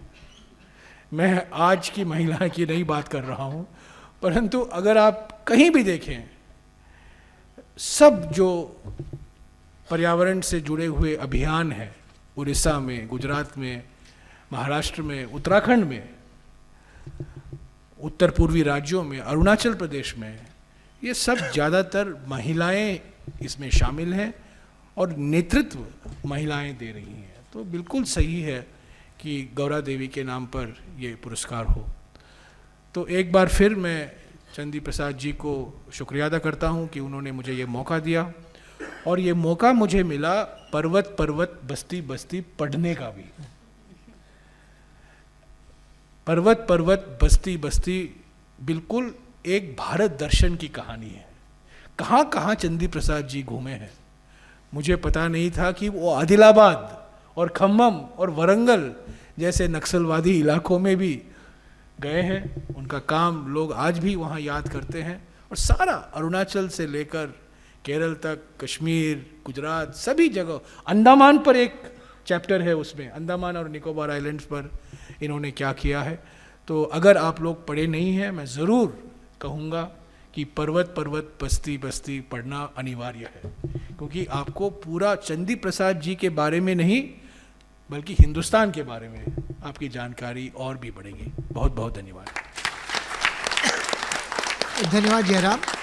जयराम से हिंदी में सुनना बहुत सुखद आश्चर्य था। जयराम उन मौलिक विचारकों में हैं जिन्होंने इस देश को उत्तर से दक्षिण, पूर्व से पश्चिम, प्रगतिशील और दकियानी उसमें बांटा था। और मुझे लगता है जिस तरह से चंडी प्रसाद भट्ट जी ने ये बहुत सारी बाधाएं पार की हैं, जयराम ने भी इस सिद्धांत के प्रवर्तन के बाद इन बाधाओं को स्वयं पार कर लिया है। मैं अब चंडी प्रसाद जी से बड़े विनय के साथ अनुरोध करूंगा कि वो हमें संबोधित करें। वो जहाँ बैठे हैं वहीं से हमें संबोधित करें, नहीं आप कष्ट न पाएँ। और जाहिर है कि समय का बंधन उनके लिए कोई नहीं है, सिवाय इसके कि जब ये कमरा खाली करना होगा तो दरी माइक उठाने वाले आएंगे, तब हम लोग उठ सकते हैं। मंच में मैं बैठा होता, आप लोगों के बीच में बैठा होता, तो मेरी दोनों उंगलियां कानों के अंदर होती। जब 1960 में मैंने सामाजिक कार्य के लिए एक छोटी सी नौकरी छोड़ी और सर्व सेवा संघ राजघाट वाराणसी में गया, वहाँ पर बिमला ठक्कर, आचार्य दादा धर्माधिकारी इत्यादि कई लोगों के संपर्क में, नारायण देसाई जी भी थे। तो कुछ उपनिषद भी अलग अलग, जैसे शंकर राव देव जी वो रमण गीता पढ़ाते थे। दादा धर्माधिकारी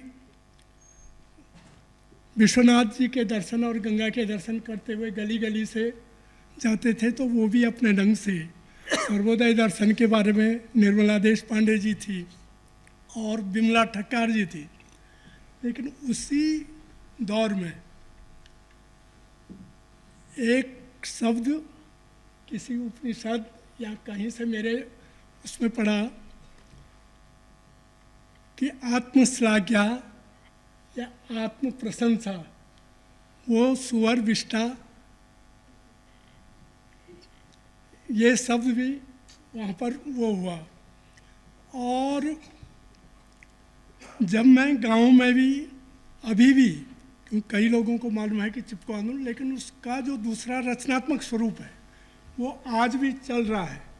क्योंकि संघर्ष का एक दौर उस दौर में जब पेड़ों की कटाई ठेकेदारों में, लेकिन जो शंका यहाँ पर शेखर जी ने या अपेक्षा रखी है, उसी को तैयार करने के लिए इको डेवलपमेंट कैंप आज भी साल में 4-6 अपने सीमित साधनों के आधार पर होता, तो वहाँ पर भी कई बार जो बात आप लोगों ने यहाँ पर कही होती है, पर वहाँ पर मंच नहीं होता है, लोगों के बीच में होते हैं।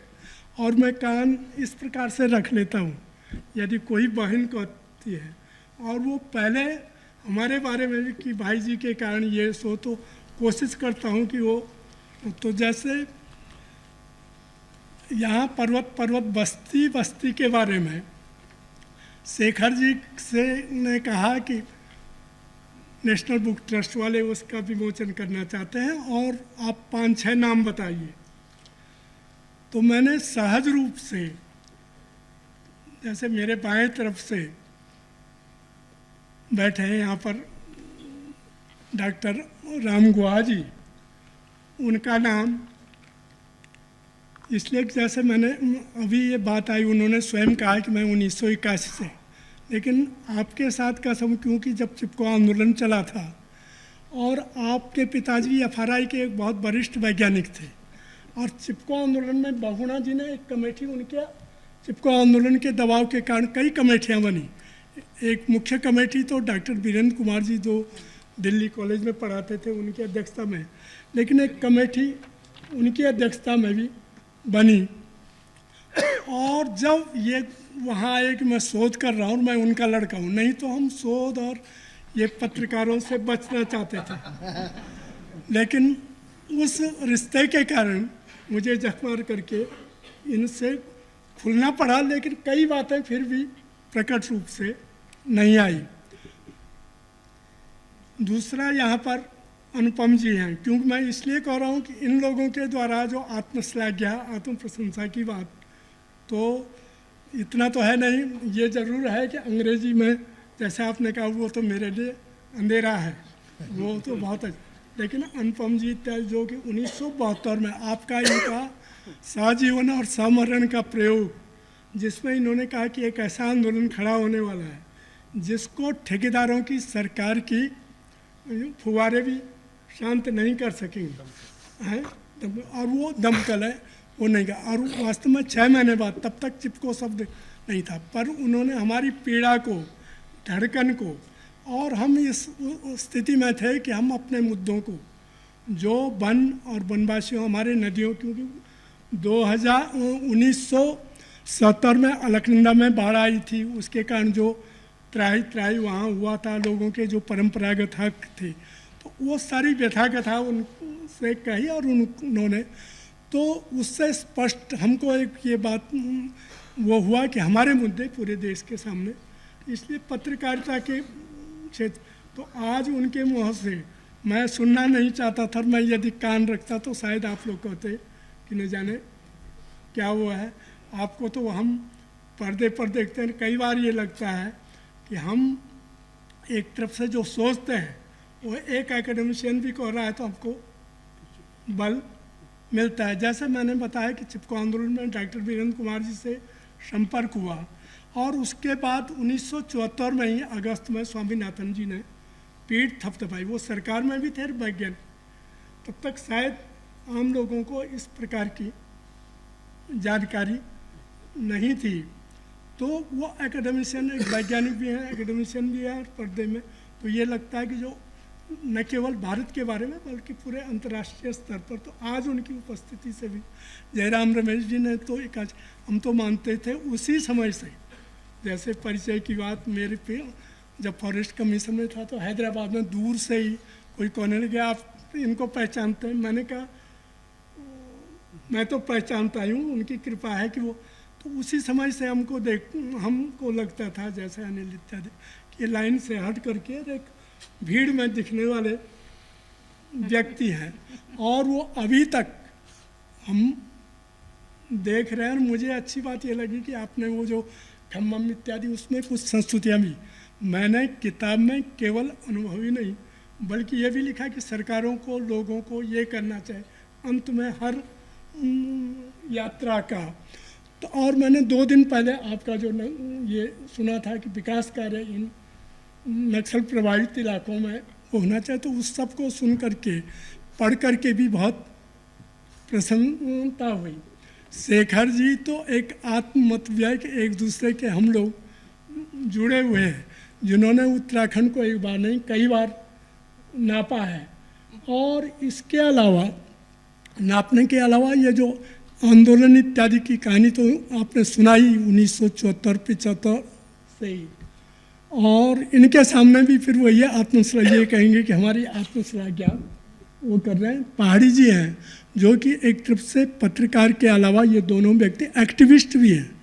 1974-75 में भले बाहर से देखते रहे, लेकिन 1980 में एक प्रख्यात आंदोलन चला था डुंगरी पैंतोली में। वो गांव के ही पुरुषों के साथ गांव का ओक फॉरेस्ट कट रहा था, और वहाँ पर पुरुषों ने हम सबको घेर भी लिया था। और उस समय जो मुद्दा उठाता है कि पहले अधिकार का सवाल सीधा सीधा कि हमको क्यों नहीं पूछा जाता है कलेक्टर का। तब रजत कुमार जी कलेक्टर थे, तो उनका कोट पकड़ करके बहनों ने कहा कि जब जंगल का सारा काम हम करते हैं तो जंगल का सौदा करते हुए हमको क्यों। तो उसमें तो आपने यद्यपि उससे पहले भी एक्टिविस्ट थे, लेकिन वहाँ पर उन महिलाओं को, और जहाँ 8-10 किलोमीटर चढ़ाई चढ़नी पड़ती है, न मोटर था न गांव की जो प्रधान था उसका चूल्हा एक तरफ हो गया था, यहाँ तक स्थिति हो गई थी बहनों का। और वो बहुत साफ कि यदि ये जंगल कटेगा तो हमारी खेतीबाड़ी पर, हमारे पानी के स्रोतों पर असर पड़े। तो वास्तव में चिपको आंदोलन जब 1973 में शुरू हुआ मंडल खटारामपुर से, तो उस समय सामान्य गांव के लोगों ने सीधे और सरल और स्पष्ट शब्दों में कहा कि पेड़ क्यों नहीं कटना चाहिए। आज की तरह मतलब यह है कि माना हम कोई आंदोलन करते हैं या चिपको शब्द की कौन सा शब्द, ये न इनसाइक्लोपीडिया न डिक्शनरी न व्याकरण देखने की ज़रूरत पड़ी। चिपको आंदोलन ने ज़मीन के आदमी की बात की, उनकी समस्याओं को उनके समझ के मुताबिक रखा। और जैसे मैंने कहा कि उसी दौर से, जैसे एक और तो ये सामाजिक कार्यकर्ता वैज्ञानिकों का योगदान रहा, पत्रकार।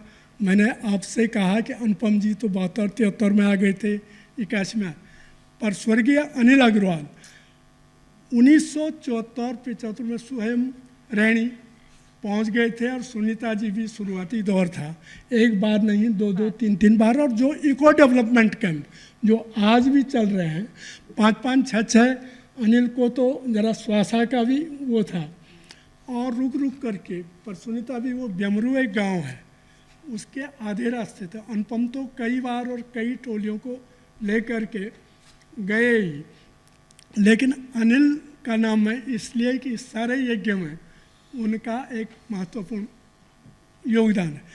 और आगे चल करके कई लोग कहते हैं कि साहब चिपको आंदोलन, मैं ये मानता हूँ कि कई अधिकारी, वैज्ञानिक, विशेषज्ञ, स्वयं बन के लोग भी, क्योंकि जब रैणी चिपको आंदोलन की संस्तुतियाँ लिखी गई तो उसमें वो विधायक तो थे ही, और जो हमारे वन वैज्ञानिक थे डॉक्टर वीरेंद्र कुमार जी की अध्यक्षता में कमेटी बनी। लेकिन उस सब में उन्होंने कहा कि जो ये कमेटी ने कि जो ये सामान्य गांव के लोग हैं, जो ज़्यादा पढ़े लिखे नहीं हैं, अंगूठा छाप लोग हैं, इन्होंने बहुत मतलब है कि एक प्रलयंकारी बाढ़ को रोकने का काम ये कर रहे हैं।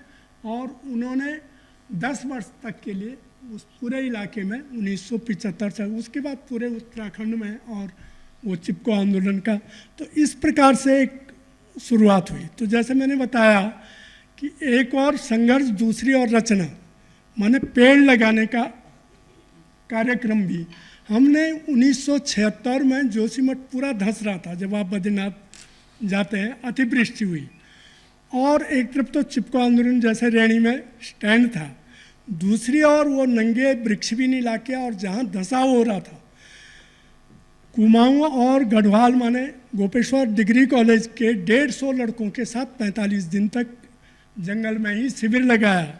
और उसके बाद कलेक्टर, वैज्ञानिक, फॉरेस्टर सब आए, और जो लोगों ने कहा था कि स्वयं अनुपम जी भी उस शिविर में आए, धंस रहा है, और उसको देख करके फिर वन विभाग ने भी उस काम को फॉलोअप किया, जो इन विद्यार्थियों ने, जिसमें प्रदीप टमटा भी सांसद हैं, उसमें पढ़ रहे थे, शेखर शमशेर सिंह बिष्ट और गोपेश्वर के सच्चिदानंद भारती इत्यादि 150 के लड़के यहाँ पर कई लोग बैठे हैं।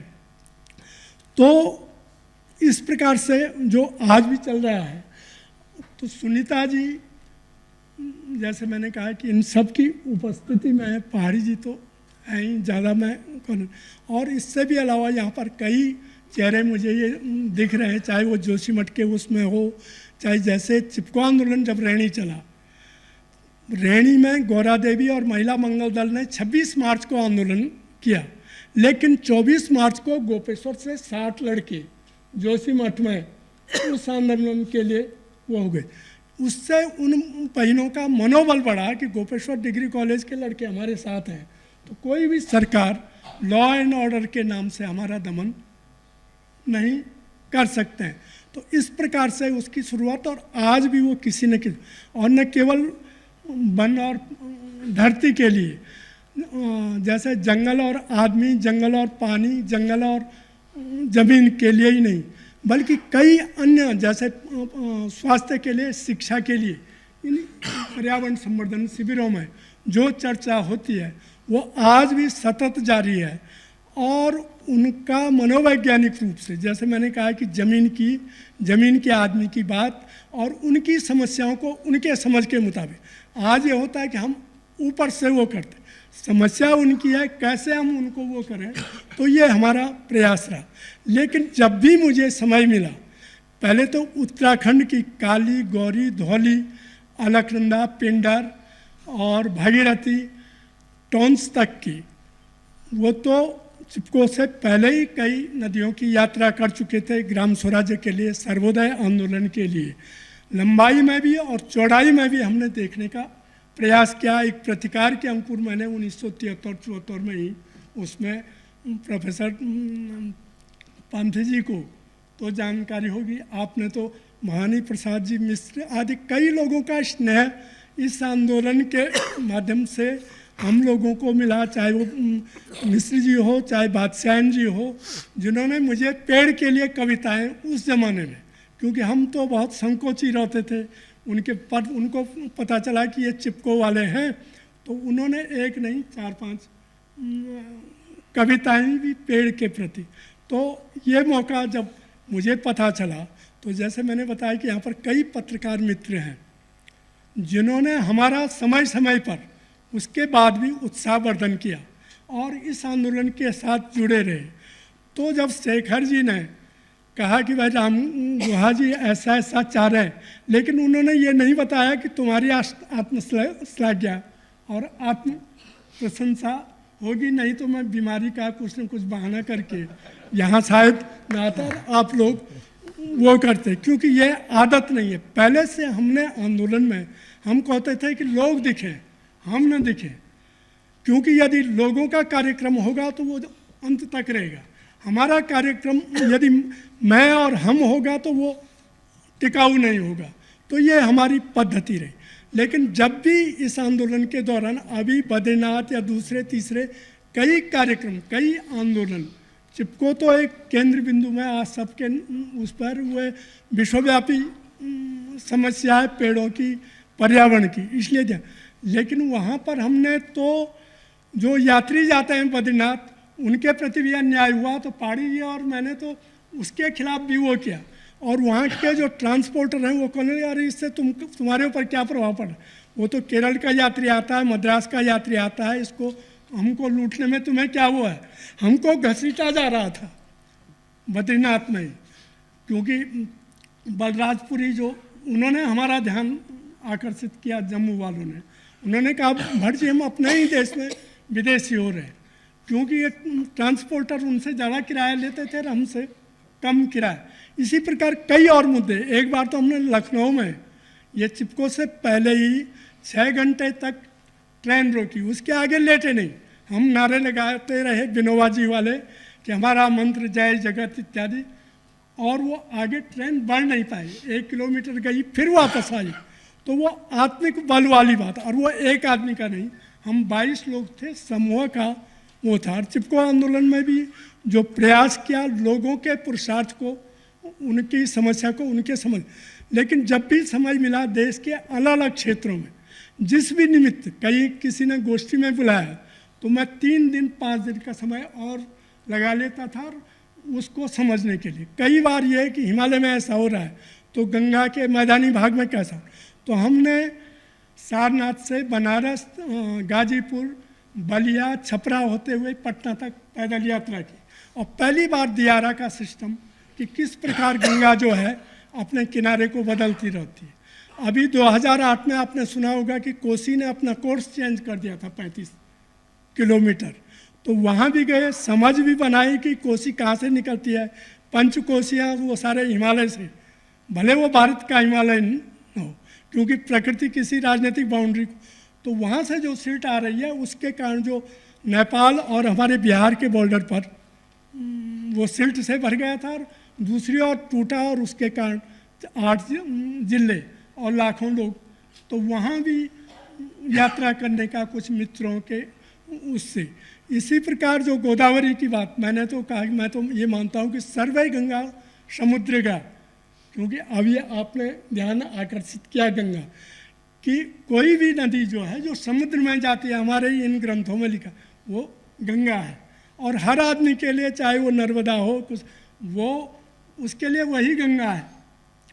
तो इस बात को समझने के लिए जैसे मैंने कहा कि गंगा यात्रा उसमें गोपेश्वर और गढ़वाल विश्वविद्यालय के डिग्री कॉलेज के विद्यार्थी इत्यादि थे, लेकिन दूसरी ओर विद्यार्थी और अध्यापक भी थे जो कुछ वहीं के रहने वाले और बिना पर्चा इत्यादि, क्योंकि हम यदि पर्चा वो बांटते तो लोग कहते ये चिपको वाले हैं कई, तो हम अनजाने में जब घूमे तो उससे सही जानकारी कई जगह हमको इन्होंने उन दिनों पंजाब में वो तनाव चल रहा था 1986-87 की बात होगी 87 की, तो हमको उग्रवादी क्योंकि सबकी दाढ़ी थी तो एक जगह तो नाविक जो हैं बिल्कुल जयपुर जहाँ घाघरा और गंगा का संगम है वो लाठी लेकर के आ गए थे। जब हम सर्वधर्म प्रार्थना गांधी जी वाली कर रहे थे तो तब जा कर के हमको 12 बजे बाटी चोखा इत्यादि मिला। सुबह वो लोग मिश्री लेकर के हमको नाव तक उन्होंने भेजा।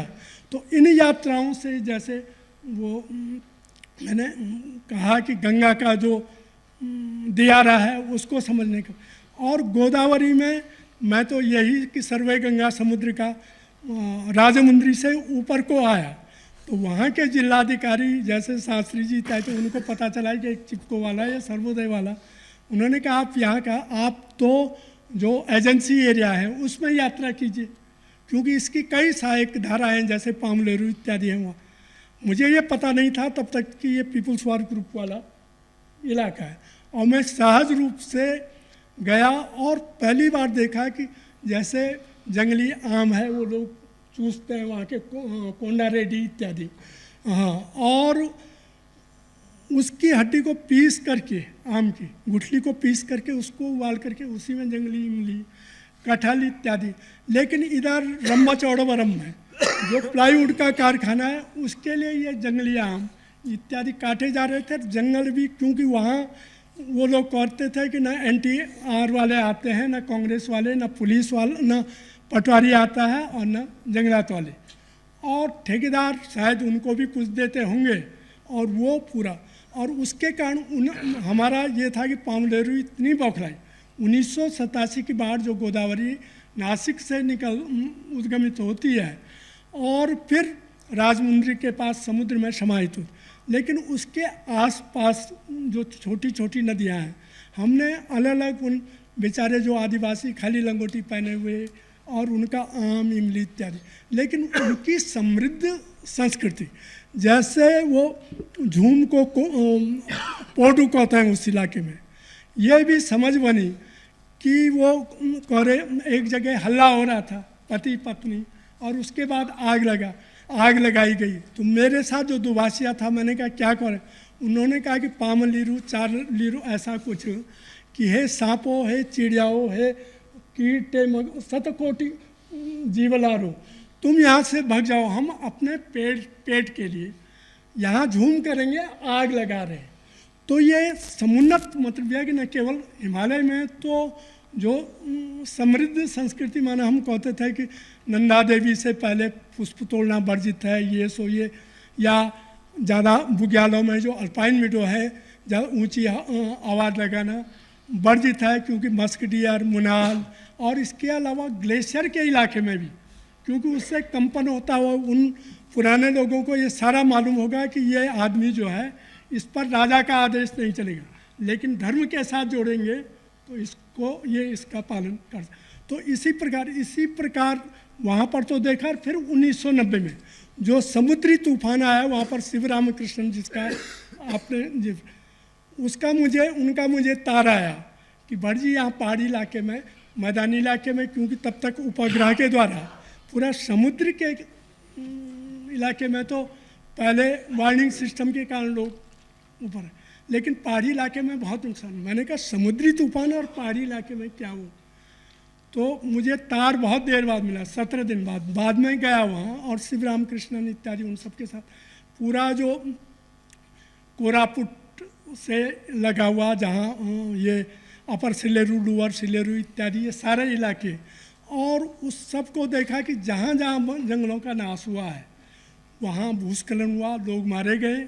इसके अलावा वहाँ पाम्पा इत्यादि कई जो छोटे बड़े लेक थे, माने बांध, वो सारे क्योंकि पहाड़ी इलाके सिल्ट से हो गए। तो ये भी समझ, एक और माने आदिवासियों का जो जंगल के प्रति जो व्यवस्था उनको जंगल को काटने के लिए विवश करे, वो समझ में आई। दूसरी ओर जंगल का, पानी का, जंगल का, लोगों का, जंगल का और ज़मीन के अंतर संबंध को भी समझने का मौका मिला।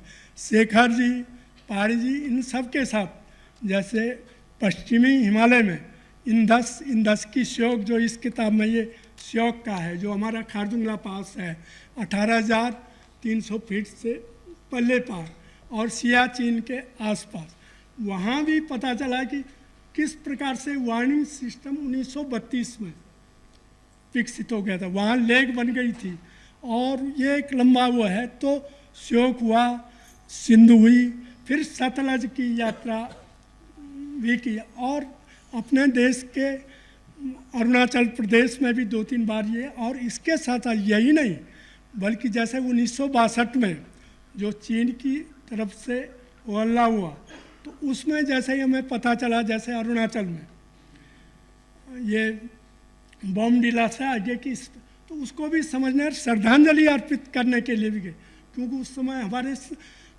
हजारों, जैसे गढ़वाल बटालियन, 4th बटालियन पूरी की पूरी, और इसी प्रकार अपने लेह लद्दाख में जो चुसूल वाला इलाका है, वहाँ पर 9th कुमाऊँ, तो उनके स्मारक बने हैं, उनको भी श्रद्धांजलि और उनके कष्टों को, उन सबके उस समय की परिस्थिति को, उसको भी समझने का प्रयास किया। यद्यपि ये समय बहुत कम रहता है। जैसे आपने कहा अंडमान निकोबार, जो भूकंप आए, लातूर हो चाहे आपका भुज हो, और ये जो बाद का समुद्री तूफान अपना उड़ीसा का, वहाँ भी गए, उसका भी, और दृष्टता यह की कि कुछ हमने संस्तुतियाँ भी सरकारों को, वहाँ की राज्य सरकारों को ये करना चाहे। अपने यहाँ का उत्तरकाशी और उखीमठ और मालपा, जहाँ प्रतिमा बेदी इत्यादि वो गई थी, तो उस समय का वर्णन भी इसमें है। लेकिन पूरे इन यात्राओं के बाद, यात्रा माने हमने पैदल भी की, वाहन से भी किया, जैसे अंडमान निकोबार में तो हवाई जहाज से भी किया, हेलीकॉप्टर से भी किया, लोगों के बीच भी गए। तो ये सब समझने के बाद हम इस निष्कर्ष पर पहुँचे कि न केवल हिमालय, पूर्वी घाट, पश्चिमी घाट जब मार्च हुआ था तो उस समय भी मुझे 1 हफ्ते तक उसमें वो करने का, कर्नाटका इत्यादि में जो अपिको नहीं, धारवाड़ में जो हिरेमठ में, हाँ उसमें, तो उसमें भी सम्मिलित होने का मुझे उन लोगों ने, लेकिन उसमें भी मेरे साथ अरुण विनायक इत्यादि पत्रकार थे। तो जब लोगों ने कहा कि हमको क्या करना चाहिए, मैंने कहा जो निर्णय आप करते हैं वो है, लेकिन संकट आएगा तो हम सबसे आगे आएंगे। जब गिरफ्तारी की बात आई, शायद आप उनकी किताब पढ़ेंगे, तो हम सबसे पहले आगे। जैसे ही अधिकारियों को पता चला चिपको वाले हैं, क्योंकि एकेडमी में कभी कभी वो फाउंडेशन कोर्स दूसरे वाले बुला लेते हैं, और जैसे ही कलेक्टरों को पता चला कि मैं भी वहाँ हूँ, तो वो गिरफ्तारी समाप्त हो गई। तो इस प्रकार से, और वहाँ भी रंबाचौड़वरम में जब देखा हमने इस प्रकार का भयंकर तबाही हुई है, जंगल काटे जा रहे हैं। तो उसके लिए शिवराम कृष्णन को कहा कि भाई तुम चुप हो, हमने तो चिपको आंदोलन चलाए। उन्होंने कहा कि भाई हमारे तरफ एक जो पीपुल्स वार ग्रुप वाले कहते हैं कि सरकार के आदमी, पुलिस वाले हमको करने नहीं दे। तो मैंने कहा इस बीच मैं यहाँ हूँ, मैं आपके उस प्रोसेसन में सम्मिलित नहीं रहूँगा। मैं उस दिन चित्तूर चले गया था जहाँ सबरी और इसका मिलन है, इंद्रावती इत्यादि उस तरफ। और दिन में 100-150 लड़कों ने, शायद उसका चित्र भी है, इस प्रदर्शन निकाला शिवराम का, और वो समस्या नहीं आई। उसके बाद मैं शाम को गया तो वो भी प्रसन्न, और उससे लोगों का मनोबल बढ़ा। और शास्त्री के पास ज्ञापन दिया जो कलेक्टर थे, और फिर वो पूरा इलाका माने न्याय विभाग ने और प्रशासनिक अधिकारियों ने प्रतिबंधित कर दिया था। आज जब मैं नेशनल फॉरेस्ट कमीशन की ओर से 2005 में गया तो जहाँ हमारा पीछा होता था, जो इलाके बिल्कुल नंगे थे, वो अब चाहे कम्युनिटी फॉरेस्ट मैनेजमेंट के आधार पर हरे भरे होने लग गए। कई बार मैं कहता था कि जब अधिकारी के आपके यहाँ पीपुल्स वार ग्रुप वाले हैं तो कई मेरा कमी, वो बाद में बताते थे हो सकता है इन्हीं में कोई हो, लेकिन उस प्रकार का तनाव था नहीं। तो इस प्रकार से अपने देश को समझने, तो हम जिस निष्कर्ष पर पहुँचे पूरे इन यात्राओं, इसके अलावा दर्जनों यात्राएं और हैं। मैंने कहा नहीं कि कहीं संगोष्ठी के लिए चाहे आप लोग बुला, जैसे वो चिकमंगलूर में अपने गाडगिल जी ने बुलाया था, तो अपने ढंग से उसको भी समझे। धारवाड़ वाला इलाका, कई गोवा इत्यादि अपने अपने ढंग से उसको समझने का भी। और उतना सब ये क्योंकि शेखर जी का दबाव था, 7-8 यात्राओं में तो वो स्वयं सम्मिलित रहे, लेकिन अन्य यात्राओं के लिए इनका दबाव था कि ये सब हो। और साल भर तक मतलब यह है कि वो करते रहे, क्योंकि मैंने बताया कि मैं तो लेखक तो हूँ नहीं, लेकिन उसको वो करने में पहले प्रभास जोशी जी भी यहाँ पर है नहीं जिनका स्मरण, उन्होंने कहा जैसा भी लिखा है, और बिल्कुल हूबहू जैसा मैंने लिखा था उन्होंने पूरा जनसत्ता का पेज मैं वो आखिर भर दिए थे। तो इसी प्रकार मतलब यह है कि अलग अलग लोगों का, और जो ये आंदोलन इस प्रकार से वो हुआ, उसमें सामाजिक कार्यकर्ता, वैज्ञानिक, विशेषज्ञ, इसके अलावा अधिकारी, जिसमें कि वन विभाग के अधिकारी भी सम्मिलित हैं। माने NK जोशी जब हमने चिपको आंदोलन शुरू किया तब तो 36 का आंकड़ा था, और 2 साल बाद उन्होंने ही रिकमेंडेशन लिखी कि ये जो कह रहे हैं वो बिल्कुल सही कह रहे हैं। माने डॉक्टर वीरेंद्र कुमार जी के जो संस्तुतियाँ लिख, मेंबर सेक्रेटरी थे वो NK जोशी थे, जो उस समय DF थे। तो बाद में इस आंदोलन की विशेषता रही कि उसने अधिकारियों का भी परिवर्तन किया, और आंदोलन का जैसे यहाँ पर कहा गया कि हमको चिपकने की जरूरत, चिपको शब्द में ही इतनी बड़ी ताकत थी कि हम चिपको आंदोलन चलाएंगे, तो कहीं वो नहीं। आप लोग ये कम से कम चमोली के बारे में इस भ्रम में न रहें कि हमको अनुपम जी, तो उस दौर में भी एक जगह फाटा में 4 पेड़ कट गए थे, और 5वां पेड़ कट गया था तो लोग पहुँचे। उस दिन अनुपम जी भी वहीं थे। लेकिन क्या आज के युग में ये हो सकता है कि हम पेड़ पर चिपकर वो हमारे ऊपर कुल्हाड़ी में, वो बेचारे सीधे के किनारे हुए और हमारे मित्र बने। माने बाद में वही ठेकेदार आज नोटियाल है, वो कहता है कि मेरे 32,000 रुपये भले जो मजदूरों को गए वो तो गए, लेकिन एक अच्छा काम हो गया। तो इस प्रकार से उसमें एक तरफ से समझ लीजिए कि बदलाव, लेकिन जो पूरे देश और हिमालय और पहाड़, चाहे वो पश्चिमी घाट के पहाड़ हों, पूर्वी घाट, एक जो आज जो इस पर जो संकट आया हुआ है, एक तो प्राकृतिकता का है। माने जैसे एक तरफ कहते हैं कि MCT मुख्य केंद्रीय भ्रंश हिमालय में गुजरता है, और जगह भी अलग अलग भ्रंश गुजरते हैं। दूसरी ओर जैसे हिमालय के बारे में कहा जाता है कि ये जोन 5 और जोन 4 के अंदर, तो ये प्राकृतिक घटनाएं कभी कभी होती हैं, और उसके कारण तबाही हिमालय में तो उत्तरकाशी से लेकर के और अपने अरुणाचल में 1950 में 8.6 रिक्टर का अर्थक्वेक आया। वो हमने शेखर जी, हम लोगों ने वहाँ की यात्रा इसलिए की थी कि हमने कहा 1991 में 6.6 रिक्टर का अर्थक्वेक उत्तरकाशी में आया और वहाँ 8.7 का आया, तो वहाँ क्या हालत हुई हो। तो 15 दिन तक यात्रा की, बूढ़े लोगों को ढूंढा कि आपके यहाँ क्या गड़बड़ है। फिर वहाँ जो प्रलय का शिलालेख, जो आपके शब्द हैं, वो शिलालेख जैसे तेजू से लेकर के और आलोंग तक के बीच में जो हालत आपने अभी पिछले दिनों जापान की देखी, उस प्रकार की तबाही देश को मालूम ही नहीं है कि वहाँ सारे के 50-50 फीट पेड़ जो है वो बालू के नीचे 1950 की 1897 में हमारे नॉर्थ ईस्ट में इतना भयंकर भूकंप आया और उसके सारे, तो एक तो प्राकृतिकता वो है ही, उसको हम रोक नहीं सकते हैं, लेकिन उसकी मारक क्षमता को कम जरूर कर सकते हैं। जैसे वहाँ पर हम इसलिए गए थे कि मृत्यु कितनी हुई, तो बड़े बूढ़ों ने पूछा, कहा कि साहब हमारे मकान जो हैं वो बम्बू के हैं, वो हिले ज़रूर, चोट वोट लगी, लेकिन असली नुकसान वहाँ हुआ जहाँ पूरे पहाड़ टूटे। सियांग जो है, जो ब्रह्मपुत्रा की सहायक नदी है, जो तिब्बत से 1700 किलोमीटर प्रभावित होती, उसमें लेक बन गई थी और 15 अगस्त को ये अर्थक्वेक आया, 17 अगस्त को ये लेक टूटी, उसके कारण पासीघाट इत्यादि बुरी तरह से तबाह हुए।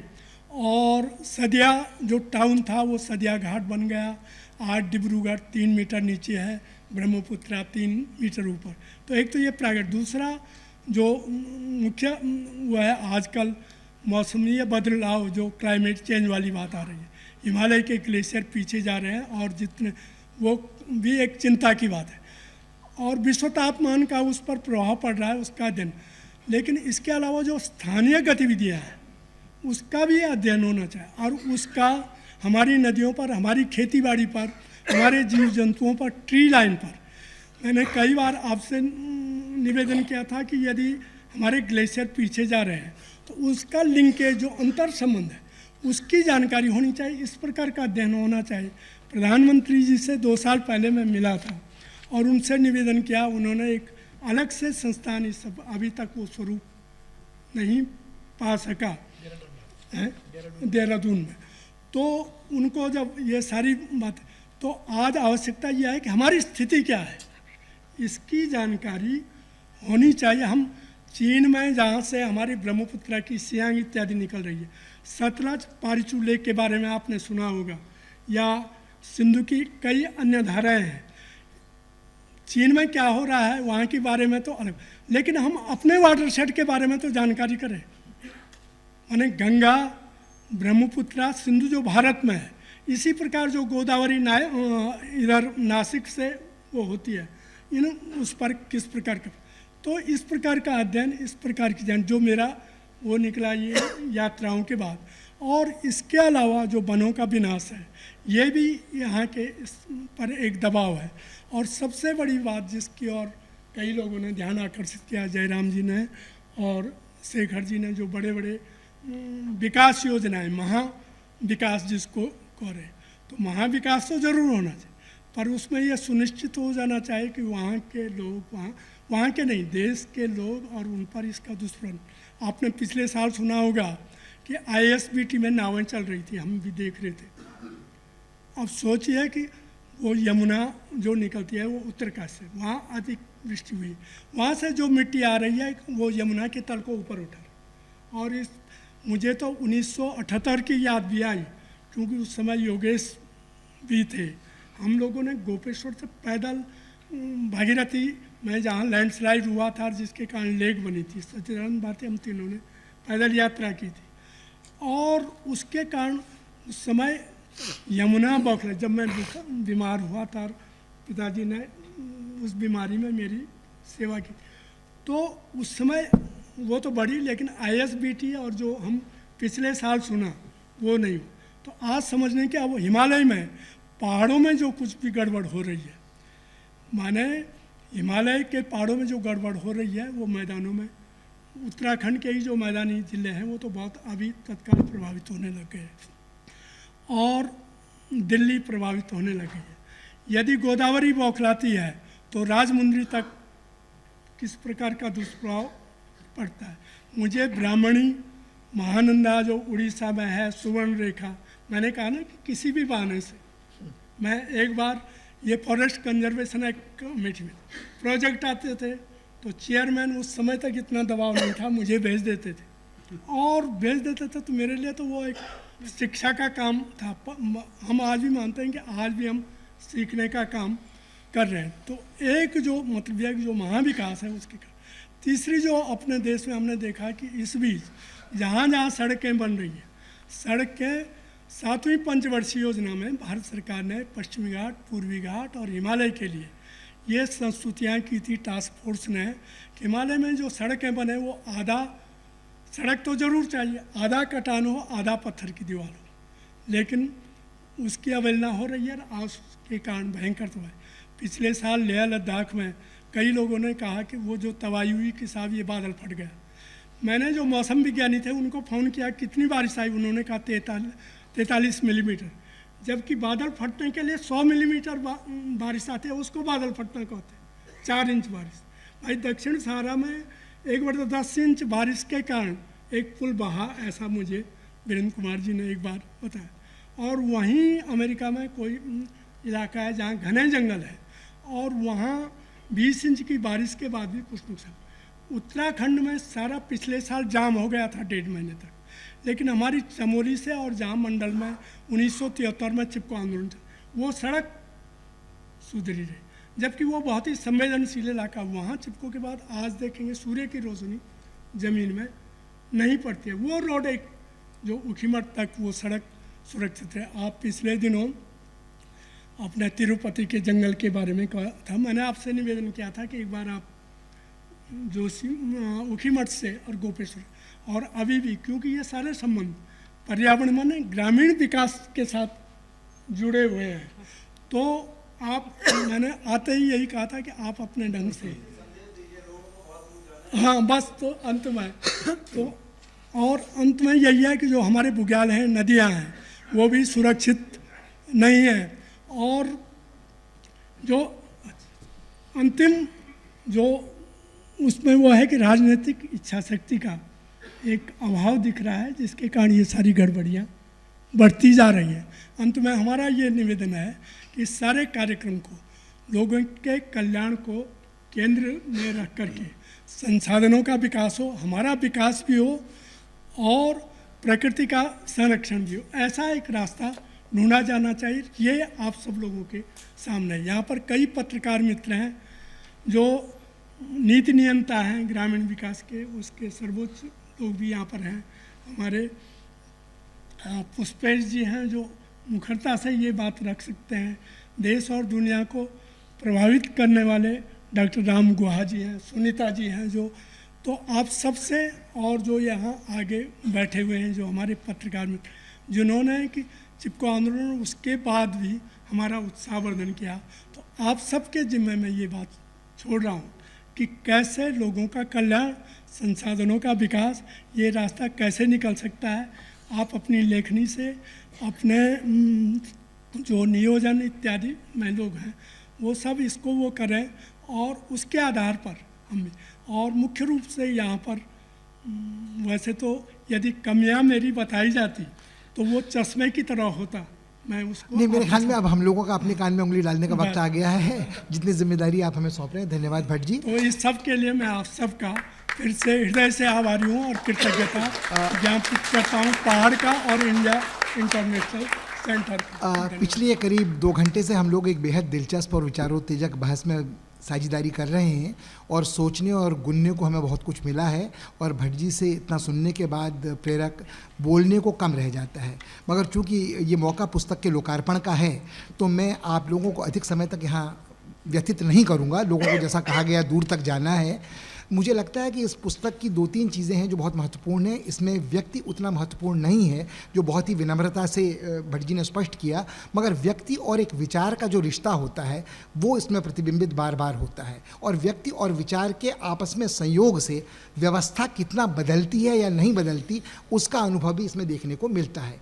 ये लगभग पिछले आधी सदी के हिंदुस्तान के आज़ादी के बाद के समाज को, राजनीति को एक आईना दिखलाने वाली किताब है।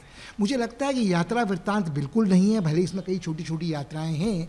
और मुझे लगता है इस किताब के पन्ने जब हम पलटते हैं तो उसमें बहुत सारी अनुगूंजें ऐसी सुनी जाती हैं जो आप भट्ट जी ने बहुत सुंदर बात कही कि आपको पर्यावरण के प्रति सतर्क होने के लिए, जागरूक होने के लिए, सामाजिक विषमता के बारे में समझने के लिए हिमालय जाने की ज़रूरत नहीं, न आपको नर्मदा के किनारे जंगलों में भटकने की ज़रूरत है। आप जहाँ हैं वहाँ वो नजफगढ़ नाला ही हो सकता है जो बेचारी कभी एक नदी थी। तो आपका पर्यावरण प्रदूषण, आपकी जीविका, ज़िंदगी के सरोकारों से जुड़े सवाल जहाँ आप हैं वहाँ खड़े होते हैं। जहाँ आप झोपड़पट्टी में रहते हैं, हम बोतल बंद पानी पीने को मजबूर होते हैं देश की राजधानी में, वहाँ जहाँ हमको आशा की एकमात्र किरण एक व्यक्ति लगता है कि यदि वह पर्यावरण मंत्रालय में नहीं है तो पर्यावरण मंत्रालय में अब क्या होगा।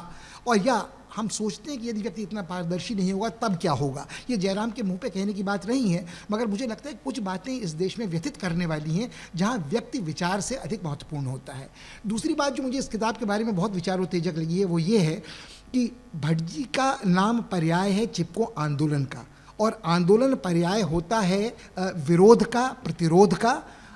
मगर भट्ट जी ने अपने जीवन में व्यवस्था के साथ और सरकार के साथ जितना सहकार किया है वह अनदेखा रह जाता है। उन्होंने यह सहकार समझौता करते हुए सरकार के साथ नहीं किया है, जो बहुत लंबा इतिहास है, जिसमें अनिल अग्रवाल का नाम उल्लेख उन्होंने किया, राम गुहा के शोध के शुरुआती वर्षों का उल्लेख किया, जहाँ तब शेखर जब चिंतित होते थे कि गिरफ्तार हो जाएंगे, सरकारी नौकरी छूट जाएगी, और शेखर की टोली के जो लोग थे, कोई नक्सलवादी थे, कोई माओवादी थे, कुछ अति उग्रवादी थे, जिनके बारे में भट्ट जी को खुद ये शक था कि कहीं आग इन्होंने लगाई कि नहीं लगाई। तो मुझे लगता है कि एक छोर पर अनुपम भाई, भगवती बाबू, भवानी बाबू, क्षमा कीजिएगा, और बहुत सारे लोग थे जो उनकी प्रेरणा के स्रोत रहे हैं। तो मुझे लगता है ये जो बहस हमारे देश में निरंतर चलती रही है कि गांधीवादी विकल्प क्या है, क्या गांधीवादी सोच की कोई सार्थकता आज के हिंदुस्तान में है भूमंडलीकरण के युग के बाद, या गांधीगिरी जब संजय बाबा अपनी फिल्म में दिखाते हैं वो तो हमारे गले के नीचे उतरती है, मगर जब कोई गांधीवादी अनशन पर बैठता है तो उसे तत्काल या RSS का किसी दूसरी पार्टी का एजेंट बनाकर खारिज करने की कोशिश की जाती है। मैं यहाँ अन्ना हजारे के बचाव पक्ष का वकील नहीं हूं, मगर सोचने को मैं विवश हूं कि यदि आप बात करते हैं विकल्प की, तो मुझे लगता है कि चंडी प्रसाद जी के जीवन का एक पक्ष वो है जो विरोध और आंदोलन प्रतिरोध का है, और एक पक्ष वो है जो सहकार का है, और जो विकास के वैकल्पिक मॉडल प्रस्तुत करने का है। वो गांधीवादी सोच के बारे में नई पीढ़ी को सोचने को विवश करता है। और मुझे लगता है कहीं ना कहीं एक बात जो उसमें और झलकती है वो सिर्फ सरकार के साथ सहकार नहीं है। उनके जीवन में जो लोग आए हैं, जिनमें कुछ का उल्लेख आज की शाम हुआ है, उनमें माधव गाडगिल हैं, उनमें फ़कीर फिरंगी स्वामी माधव आशीष हैं, उनमें राम गुहा के सहयोगी माधव गाडगिल तो हैं ही, उसमें साथ साथ डॉक्टर स्वामीनाथन हैं, और कई लोग ऐसे हैं जो उनके साथ जुड़े रहे हैं, जिनमें रघुवीर सहाय हो सकते हैं, जिनमें प्रभास जोशी जी आज नहीं हो सकते हैं। और मुझे कहीं ना कहीं इस बात की बेहद खुशी है कि इंडिया इंटरनेशनल सेंटर में आज शाम हम ज़्यादातर बातचीत हिंदी में कर रहे हैं। अंग्रेजी से मुझे कोई परहेज या दुराग्रह नहीं, मगर मुझे लगता है कि हिंदी पत्रकारिता का जो सार्थक रूप अनदेखा रह जाता है कि उसका असर कितना बड़ा है। जहाँ तक मुझे याद पड़ता है कि शेखर का पहला लेख एक पत्र के रूप में रघुवीर जी ने दिनमान में प्रकाशित किया था, मेरा गांव, और वहाँ से शेखर की पत्रकारिता का आरंभ हुआ था। और मुझे लगता है कि आज भी जब हम याद कर रहे हैं, तो दिन में बात करते हुए भट्ट जी ने कहा कि आपको शायद याद न हो अनुपम के वो लेख दिनमान के या अनुपम के वो छायाचित्र। तो मुझे लगता है कि आज वो स्थान जब रूपर्ट मर्डॉक वाली मीडिया की बहस चलती है और सारी बहस इंटरनेशनल मीडिया पर छाई हुई है, हमको अपने भीतर ये किताब ये भी झांकने का मौका देती है कि मीडिया में जनभाषा की पत्रकारिता ने कितनी सार्थक रचनात्मक भूमिका इस देश में निभाई है।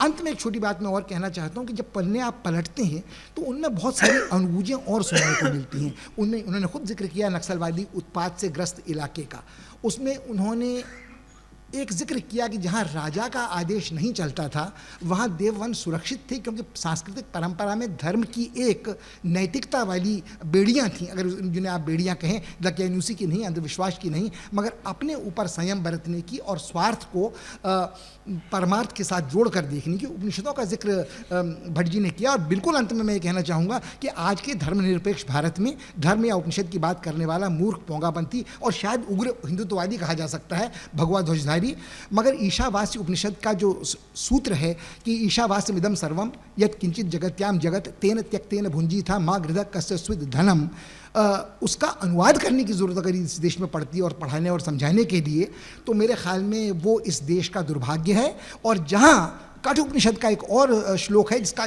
कोई कर्मकांड से वास्ता नहीं है, शायद कर्मकांड से वास्ता है, मैं गलत कह रहा हूँ, जो कहता है न च वित्तेन तर्पणीयो मनुष्य, आदमी पैसा न तो अपने बात के संग अटैची केस में ऊपर की तरफ ले जा सकता है, न स्थान विशेष में खोस कर, और दुर्भाग्य से ये हम भूल गए हैं कि इस वित्त के अलावा भी इस जीवन में कुछ है।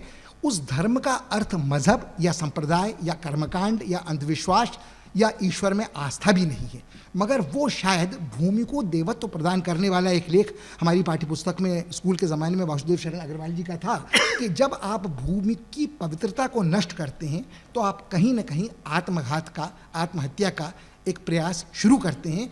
और मुझे लगता है इस पुस्तक का सबसे बड़ा आकर्षण यह है जो जयराम ने कहा कि ये पठनीय पुस्तक है, मुझे लगता है बार बार पढ़ने लायक है और आपको मजबूर करेगी अपने भीतर झांकने की और अंतर्मुखी यात्रा करने की।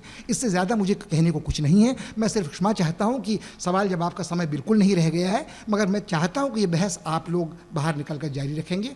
धन्यवाद। मैं आभारी हूँ जयराम का, सुनीता का, पहाड़ी जी का, शेखर का, राम का, अनुपम का और सबसे ज़्यादा चंडी प्रसाद भट्ट जी का, जिन्होंने मुझे अपने जीवन का एक सबसे स्मरणीय दिन बिताने का मौका दिया है। धन्यवाद।